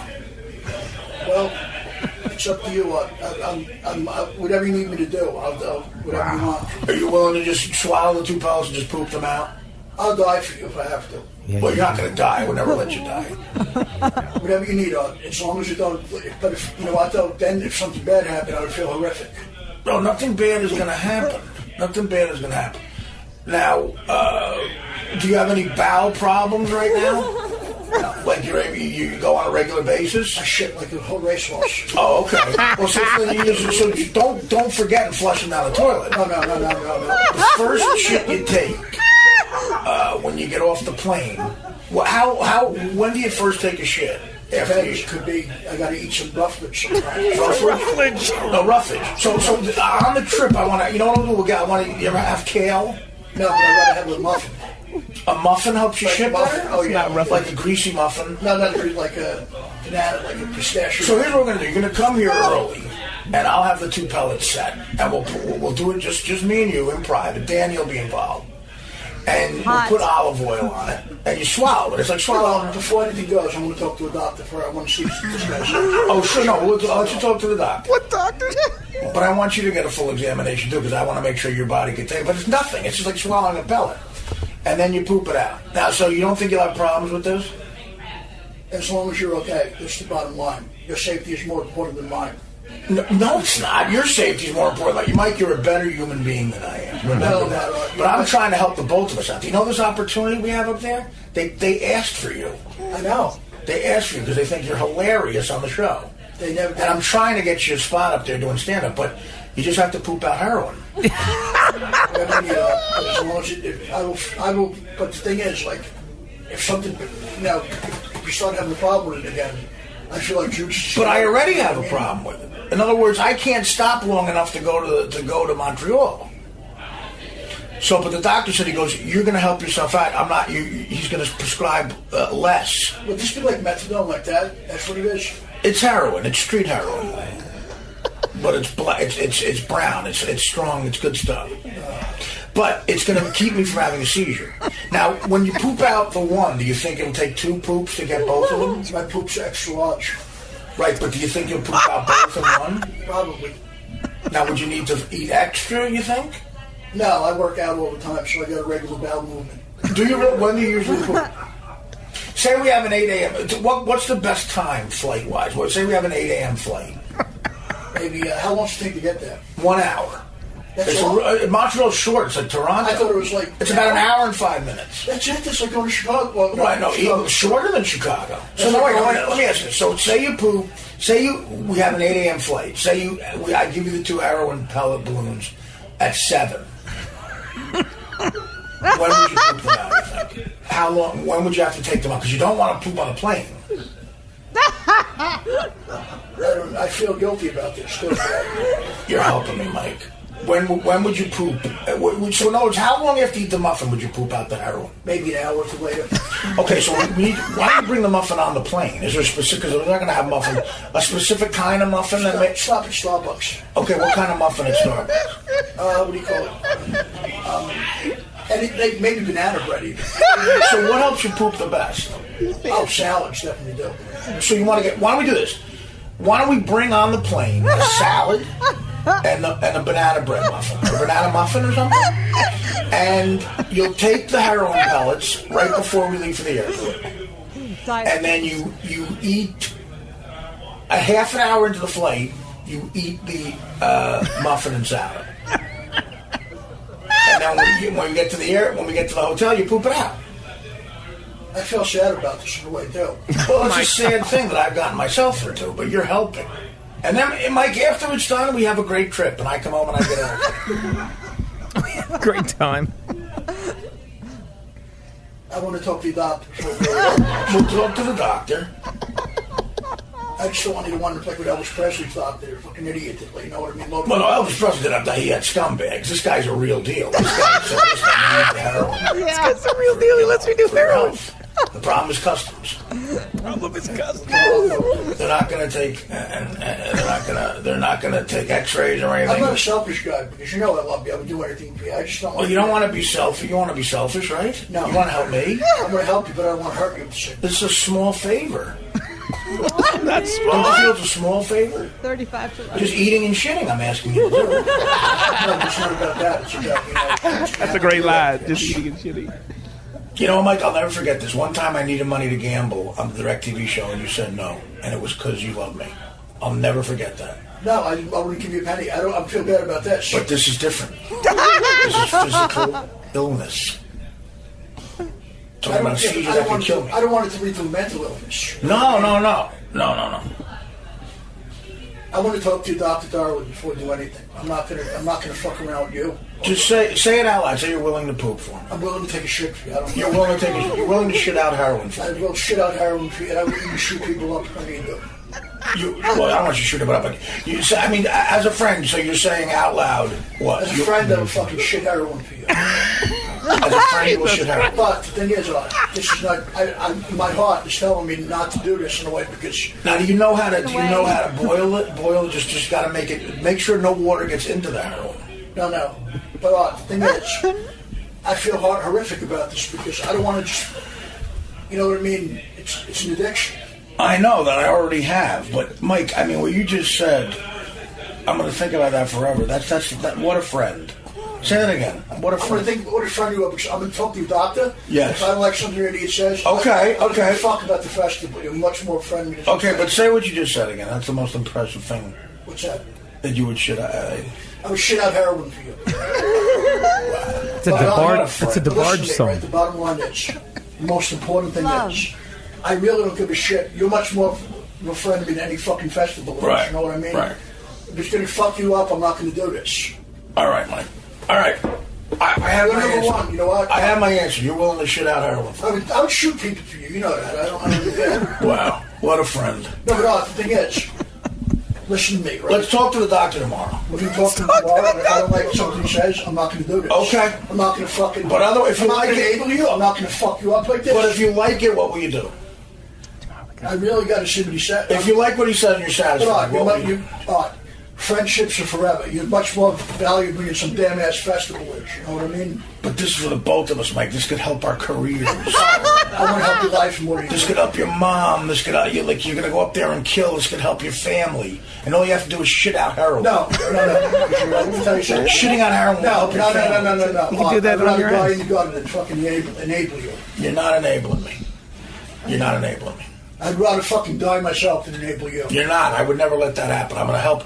If you shit out this heroin, Mike, you're going to help your family. I'm not helping you, what? Because... Are you kidding? The bottom line is, right? I don't trust the medical industry to begin with. So All right. No question there. You're worth a zillion times more than some ass festival. Just mentally say that one more time, because it's going to. You're fucking worth more than me than anything on. But say you'll shit out again. So one. Shit out heroin, but. Wow. The bottom line is. Wow. Listen to me, right? I don't give a fuck about some festival. I don't give a fuck about anything. You're my friend and I love you more than anybody. All right, buddy. I'm not right. And if this doctor's kook, I would fucking whack him out. That's all I need to know. I love you. I love you. I will.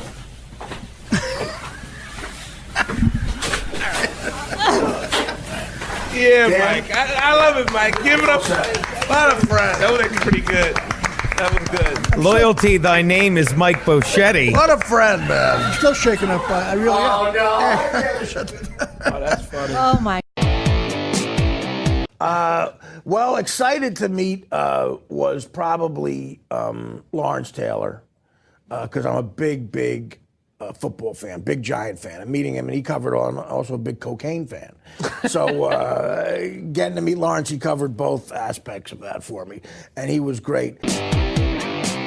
He couldn't get tickets for something. I don't. What do you do with the feast? What you said you sell stuff, but he's a dunk tank. This year I took a stand. He's what they measure the world's biggest sausage with. He's the standard.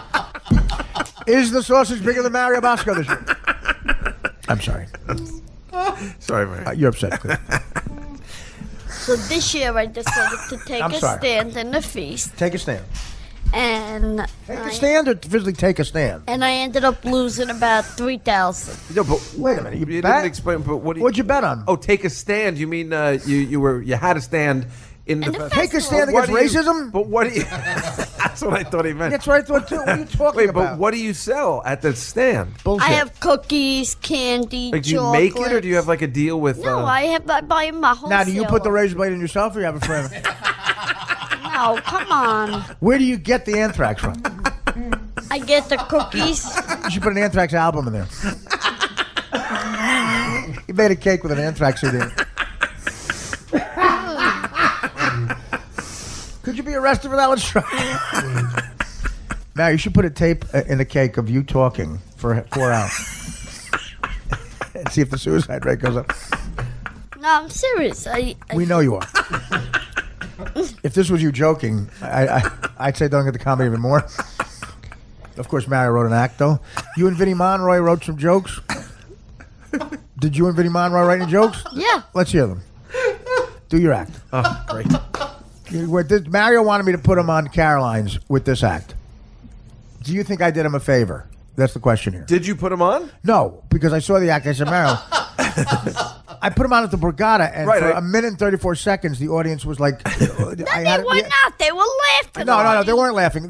Mario, I had to follow you. Dave, yeah, right, exactly. Dave had to dig out of a fucking 80-foot hole. What are you talking about? It was hard to follow you because the audience was annoyed. You're annoyed. You know what they charge them to see my fat ass? They're already annoyed. Listen. Who will pay $60? I'm like, I'm not going to light myself on fire. What's so bad that I do 3 jokes and I brought him out? That's 3 jokes too much. You didn't bring me had out. to bring me out. Oh, no, you brought me out. I brought him out. Yeah. And I said... Were you supposed to bring Dave out? That's even worse. You said to me, please bring me out. Where are the jokes? No, I said, please get out. Out of here. I said, please bring me a guy to get you out of here. All I do is get abuse. Yeah, all you do is get fucking publicity for your stupid cans. I got to hear these jokes. Yeah, let's hear them. Now, here's the question on the table, though. Major club. I mean, Caroline's arguably the biggest club in the world because, most important club in the world, comedy club, not a theater or anything, because of where it is. Yes. It's a block from some of the biggest agencies on the planet. Peter Principato saw me originally because he could stumble in there. You understand? He worked across the street. Right. It still took him an hour. Go ahead. Now, was I wrong in saying no to Mario? Could he have set himself back? Well, if he just did this material, which is nothing, then yes. And also the fact that it would be the second time he's ever done stand-up. The first time, 1 minute and 34 seconds So this at the one's- Borgata. Yeah. And he had a partner. Yeah. I was supposed to do more, and your manager, Sometimes more is less. Timmy, fucking cut me down. It's the only time I agree with Tim. Go ahead. Okay, thank you. Thank you, everybody. Get the fuck off the stage. Good to I'll be be the here audience. in New York. It's my bad for us to be hometown. here. I love you guys. So, I know what you're all thinking. You suck. What's going on with me? I'm going to address it right away. What's your address? We want to kill you. Silly, I was born with a rare disorder. Unfunny. It's rare. It's a rare condition. It's actually common. Actually not funny. It's very serious. Oh, good. Oh, good. He's starting off with this. He's starting off with this fucking... Are you giving a eulogy? I have a very girthy penis. Oh, God. Oh, my God. He starts off with a horrible dick joke. Who wrote that? Vinnie Monroy? Yeah. Vinny, I love you, but stick to the videos. Huh? Bring on Jusco. Yeah. Only time you'll hear that chant.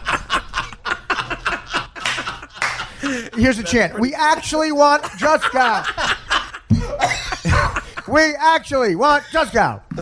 We actually want Jusco. I'm sorry, go ahead. I heard no, my family was yelling, let the big shine talk. That was my Italian family. Let the big shine talk. Let the big shine talk. Wait, you don't want to hear any more material? Go ahead. No. Oh, come on. You got to close with your strong stuff. I'm done. No, please, it's great because go ahead, Mario. Stop it, Mario. You know the abuse me and Dave have taken? You don't even know, Mar. You don't know. We're your friends. I know, bro, but I don't like the abuse. Bro. Yeah, well then you can't be in this fucking business, you douchebag. really can't be a comic then. It's called honesty. That's what you got to go through. You think people told me I look like a young Robert Redford my whole life? A young who? Oh, jeez. You ever hear Robert Redford? Yes. Well, okay, I'm not going to explain the joke. He's good looking, right? Hello? I'm trying to find another good one. Oh, yeah, that's going to take forever. Off the ones. They'll find Jimmy Hoffa first. Okay. Look, did you find Jimmy Hoffa? No, it's another good Mario Bosco joke. Yeah, here's a good one. Speaking of politics, Donald Trump. Wait a minute, who was talking of politics? Who was talking about politics? You can't say speaking of politics if no one's talking about it. The joke. Who was talking about it? In other words, you say speaking of politics, no one was speaking. Asked me to read a joke. Right, Dicklick. But the joke is speaking of politics? Say, hey, how about those politics? Why would you say no one is talking about politics? Do you understand what I'm saying? Do you understand what I'm saying? He doesn't get what I'm saying. Just because Vinnie Monroy typed it, you don't have to say it. I'm sorry, go right ahead. This is Joe Matarese's Comedy Club. This is Professor Matarese's. It's tough love. Go right ahead. Go ahead. Speaking of politics, That's unbelievable. Donald It's Trump unbelievable. He doesn't know. You don't know what we're could talking be the next president. about. Yeah. Okay. Can you fucking believe that? No. He gets a lot of people really mad. But so does Hillary. It's crazy. He wrote this. Wait a minute. You know, here's what's appropriate. If I said right now, speaking of shit jokes. Said I'm done. No, you gotta hear the ending. You gotta hear the ending, please. Mario, do you realize why that's horrid what you're doing? Do not leave the audience hanging. We have to hear the end of that joke. We have to hear the end of that joke. We were almost asleep. I'm You should done. change your name to Ambien.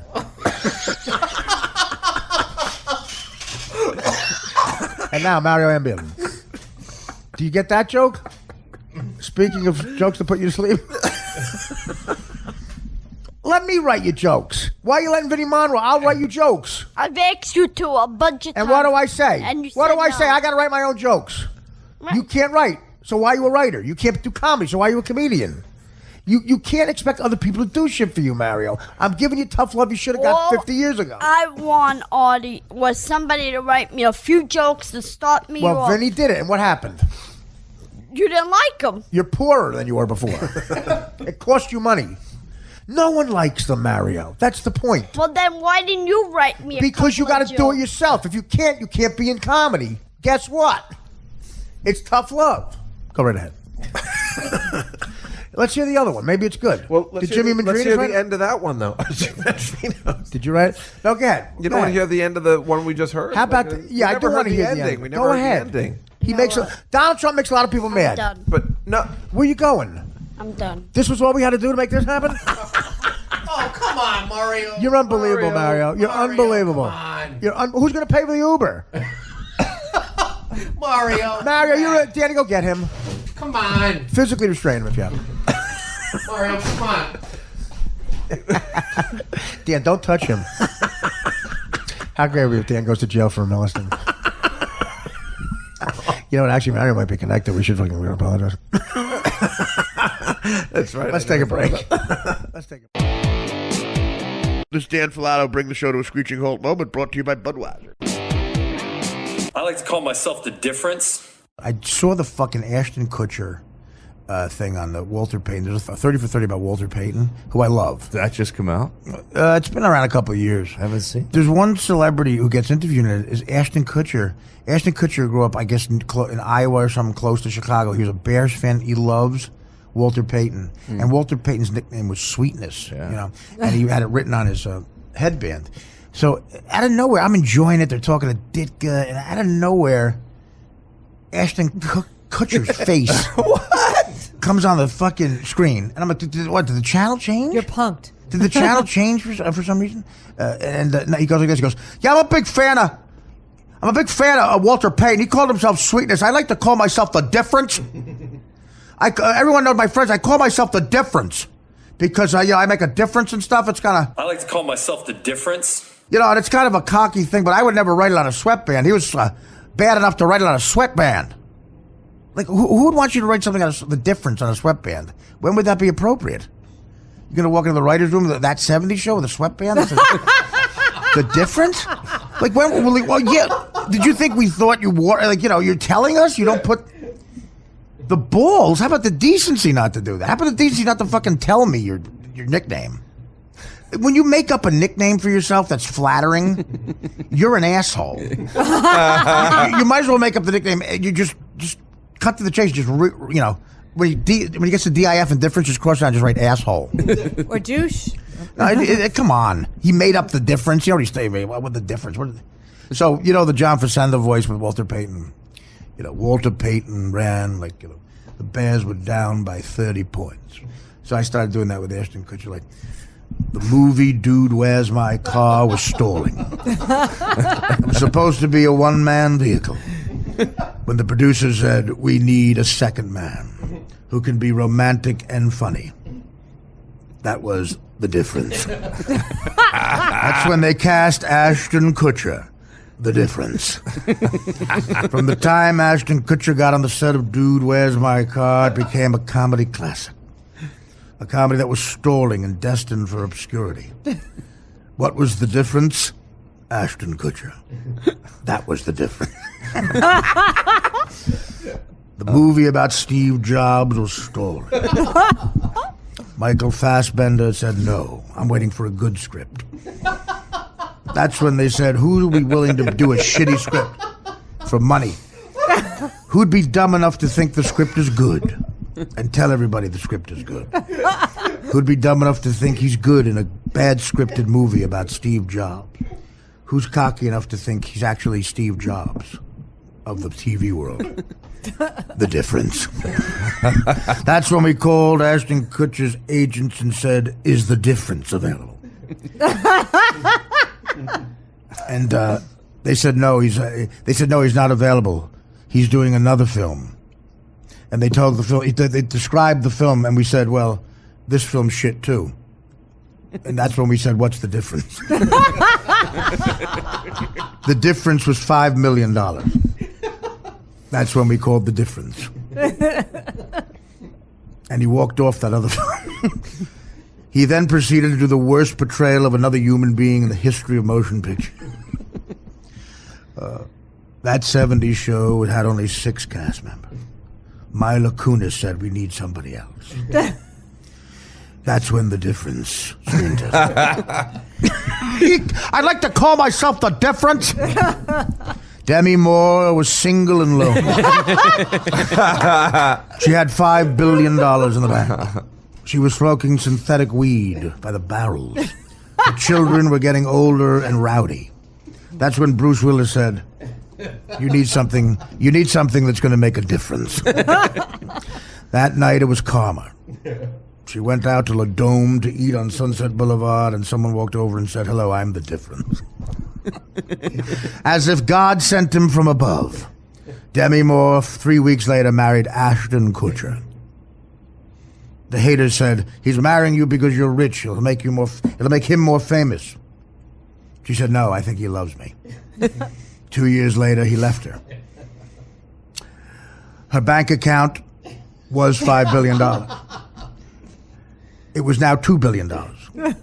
That's the difference. The difference is $3 billion.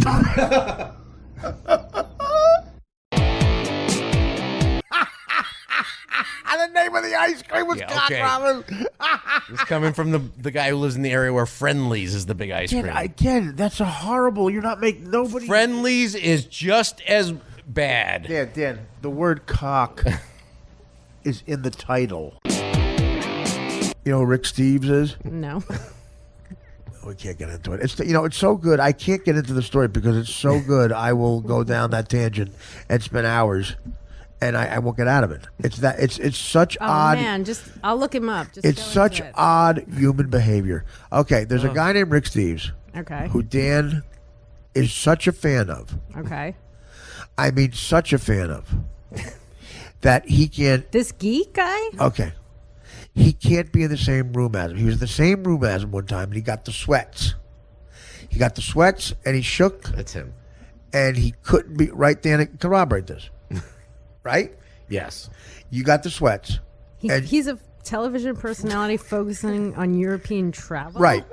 That's a guy that you got Now wait a minute. hard on for? Now wait a minute. Okay. Again, I say this to everybody who I tell a story to. What you're experiencing right now, Dan, look him up. Just look him up, please. I did look him up. what's coming. No, we got to get a full audio thing. I might as well. What you're experiencing right now, Adrian, is the opening act. Okay. Okay? This is the Clash. David Johansen. The Who is about to take stage. This guy that Dan one time was in the same room as, and his wife made sure it happened because she knew how much Dan loved this guy. When he went up to him, describe what happened, Dan. I couldn't speak. He was Because speechless. of his European traveling? He couldn't speak. Because I had been such a fan for such a long time, I just couldn't speak. He was a fan of a guy on PBS who's a travel guy. I'd been watching his show since I think he started going on PBS around 89 or 90, and I just became a fan. And his books are amazing. Oh, his books are amazing. And what ability does he have, Dan? What gene does he have, as you say, that you don't have that makes you impressed by him? He knows how to get deals, like on hotel rooms and on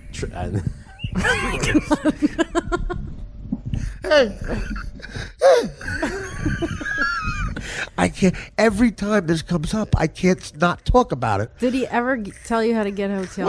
Okay, wait, 1 second. One second. Sorry. 1 second. All right. Why don't you tell now your what story? happened? What Dan? What happened? Okay, we know that. I didn't do this. What happened then when you went up? Describe to Adrian what happened when you went up to him. Your wife brings him up, and this is my husband's a big fan. I couldn't talk. And what happened? I started to. You cried? I started to sweat, and I had to leave. Sweat. He had to leave. How do you know the story? Because I dug it him. out of him. But this is the 50th time we've talked about it on the podcast. I told you. I've known him for 5 years. We talked about it. I couldn't believe it when I first started. Okay, I was that way but about for a long Springsteen, time, I just knew it was a guy who had the sweats about. Then I heard the guy. Okay, Adrian, you have it, Dan? I have. What you're about to hear is the show of this guy and his voice. Go ahead. Traveling here, it's easy to see how the Netherlands is a lot like its people. Efficient, a good balance of old and new, hard work and fun, innovation and tradition. Even with a dense population and an ongoing battle with the sea, the Dutch are warm and even. We'll cruise through a mighty port. Go for an old-fashioned sail. And visit the ultimate flower market. We'll marvel at Dutch masters. Smoke some eels. Pull out all the stops on an unforgettable organ. I thought you say orgasm. And unforgettable organ windmill. In the west of Europe is the Netherlands, with 12 provinces, including North and South Holland. Everything we'll see is within an hour of Amsterdam. You fucking We'll sail what was the Zuider Sea, blocked off by long dams. Explore characteristic towns from Delft to Rotterdam and Haarlem to Mechelen, with lots in between. Lots in between. Ralph to Rotterdam. I'd stop it. Oh, it's unbelievable. And Dan doesn't think that guy's gay, by the way. Oh, God. He's definitely gay. So, now, Adrian, I'll re-ask you the question. Yes. Do you think Dan is gay? He gets the sweats around that guy and can't be in the same room. What other explanation could there possibly fucking be? Maybe he molested him as a child. Okay, that's what I say to Dan. Did something happen to you? No, nothing happened. Did an effeminate guy fuck you? No. Maybe he really just likes to travel. I do like to travel. Yeah, but what the fuck does that mean? My Uncle Tommy knows how to get a deal at a fucking hotel. Not the way Rick Steves does. Yeah, because he says like my Uncle Tom talks like a fucking guy. Why? I mean, it's insane. It's the single most unique thing I've known about another human being. The fact that you can't be in the same room as this guy. Can you be in the room with him now, you think? No, if I brought him in here now, you'd probably, right? What happened? You said you wouldn't do it. I probably. Would still sweat? Well, to prove Artie wrong, I would probably stay in the room, but I would probably be speechless. First of all, how do I get this guy in the room? That's what I want. I feel like you could just call him up. I'm just saying, I want Dan speechless. That's what I got to do. Can I get would a mannequin of the guy do it? Come on, Dan. How could that be possible? You're 54 years old. I bring this guy who can haggle at a fucking Marriott in Rome, who talks like Richard Simmons' gay brother, and you fucking are speechless around him? That makes no fucking sense. You gotta be a fruit. Just come out of the closet. I think if he was gay, he would just say it. No. You know why? He's got a very domineering father. He's got a domineering Italian father who's very homophobic, and his father's worth about $50 million. And he wants to be in the will. How's your father worth so much He's money? not worth $50 million. He's got a lot of money. He comes from money. And I understand this. The father would take him out of the will. He's one of those Italian type guys. Okay, I get that. Right. When he dies, will you come out? I hope. Does he have a provision in the will that if you come out, it has to come? When my dad dies, I want you to tell the Sandy Hook fucking joke. This is why we're on me. I'm This not is a fan. why. I don't care about. I'll tell This the is fan the gay you jerk. anger. Now Lash. he's mad at The me. gay, yes, because all you girls get mad at each other. We're having a cat fight right now. You are. I honestly, again, it's the most unique thing I've ever known about a person. I can't believe, and I'm just. How worried. did you get it out of him? How did it come out? Why did you at DirecTV one night? We just talked about people we're fans of. You know, I said Springsteen, I love whatever, and then we said like, is anybody like if you saw you were in the same room with them, you'd have a hard time. And you know, we're having this conversation with me, him, and Nick DiPaolo. We're 41 years old. How did I? A couple of athletes, you know, Babe Ruth if he were alive, you know, but nobody get the sweats around. Not even as a kid. Then Dan Cashel goes, "There's one guy I can't be in the room." Who? You can't. I mean, come on, you can't even be in the room. We're all fans. There's a guy who just can't be in the room. Who? That's a guy, Rick. Dan is so mad at me now. No, I'm not. You're the 50th comic this has happened with. I go down this tangent every time because I can't not do it. It's so fascinating. It is pretty amazing. It's fascinating. We'll go down Rotterdam, and we'll see an incredible I organ. thought he said orgasms. He said organ. But organ's even funnier. We'll go nuts on an incredible organ. I mean, it's insane because the guy knows how to get a deal out of room. Listen, good news. Dan with a hard on in the corner. Listen, good news. The mini bar's free. Does he ever tell you how to get a good deal? Personally? No, on his show. Yes, that's his whole show. Point of the show. That's his whole show, asshole. I thought he was explaining going to Rotterdam and sucking organs. I thought he was taking you around Europe. Guess what, guys? We got the 2-bedroom rate on a 3-bedroom.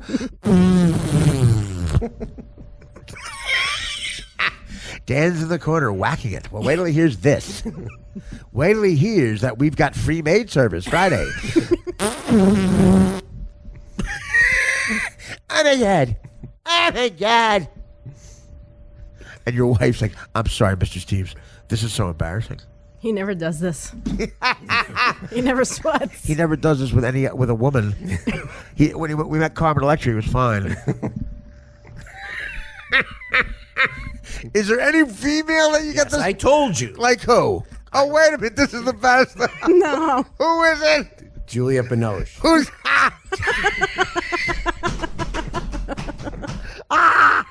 She thought I was retarded. She thought you were retarded? Yeah, because I couldn't. Is that French for gay? Julia Binoche. What is she? She's an actress. What has she been in? She appears on that European travel show. Who the fuck? What guy likes Julia Binoche? Well, maybe it was when she was hot. Who is she? She was hot. She was in a bunch of movies. What movie? I don't even know what the fuck she is. Was she in Chocolat or something? Yes.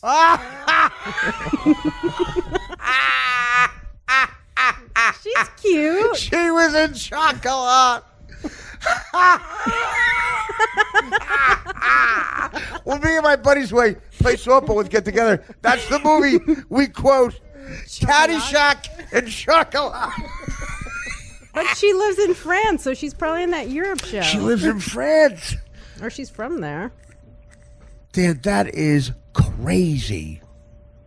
And How did you meet her? at the fag convention. I was traveling with my friend Lauren Holly, the actress. Oh God, another name drop. She wouldn't even know you, Dan. If you walk, you don't know Lauren Holly. Yeah. It's like the 1 hour photo movie at this point. I was traveling with my friend Lauren Holly. She's not threatened by me. Yeah, what? Did you ever make a pass at Lauren Holly? No, she was dating my roommate. Which is who? At the time. A big, strong man who you only saw naked once.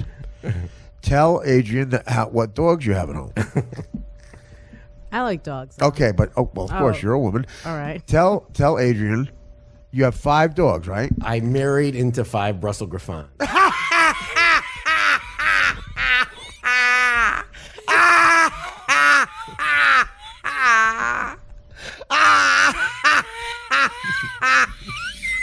I'm married into 5 Brussels Griffons.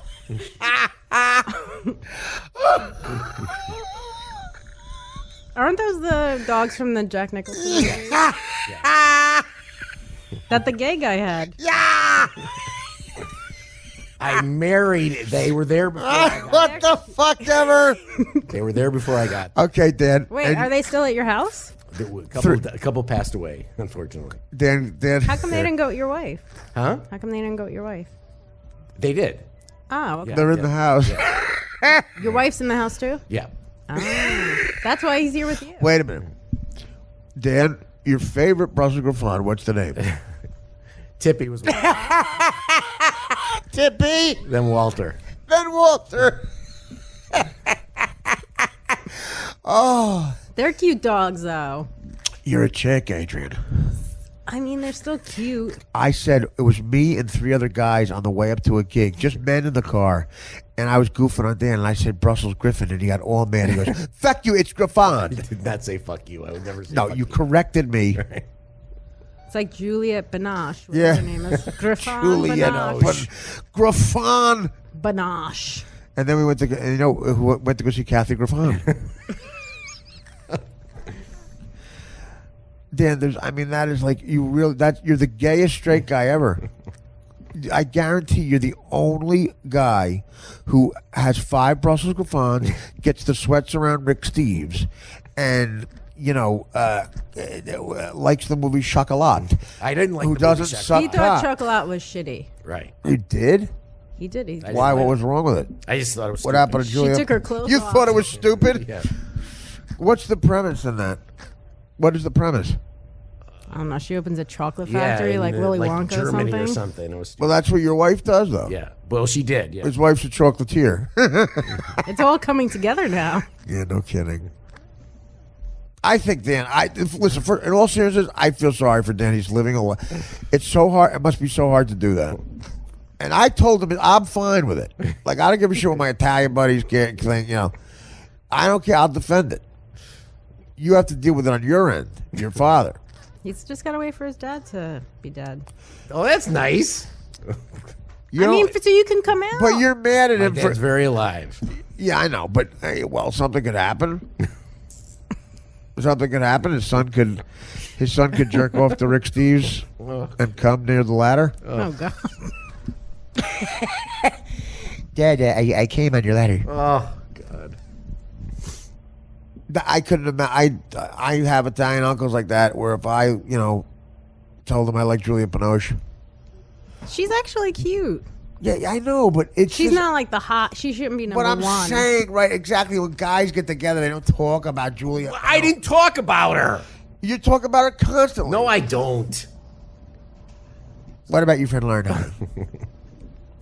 But the DVR, I was living with a fucking petite 100-pound broad in here, and the paper thin, too thin, and Dan has a fucking more feminine DVR. That is not true. She at least had Sports Center on her once in a while for tennis. You got The Affair. The Affair is a good show. Thank you. Yeah, well, she talks with my mother and sister about it. You're not building a good case for yourself. Of course not.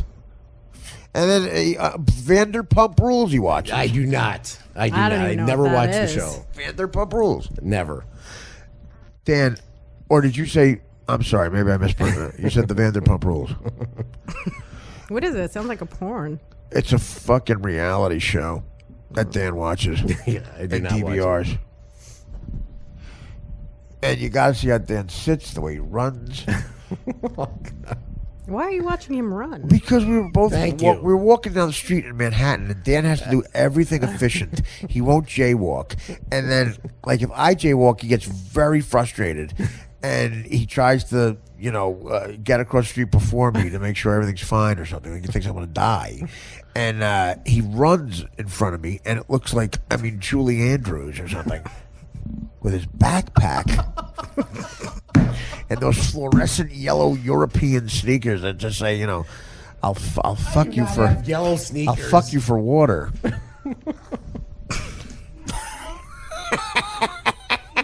Oh my god! Is Rick getting a good deal?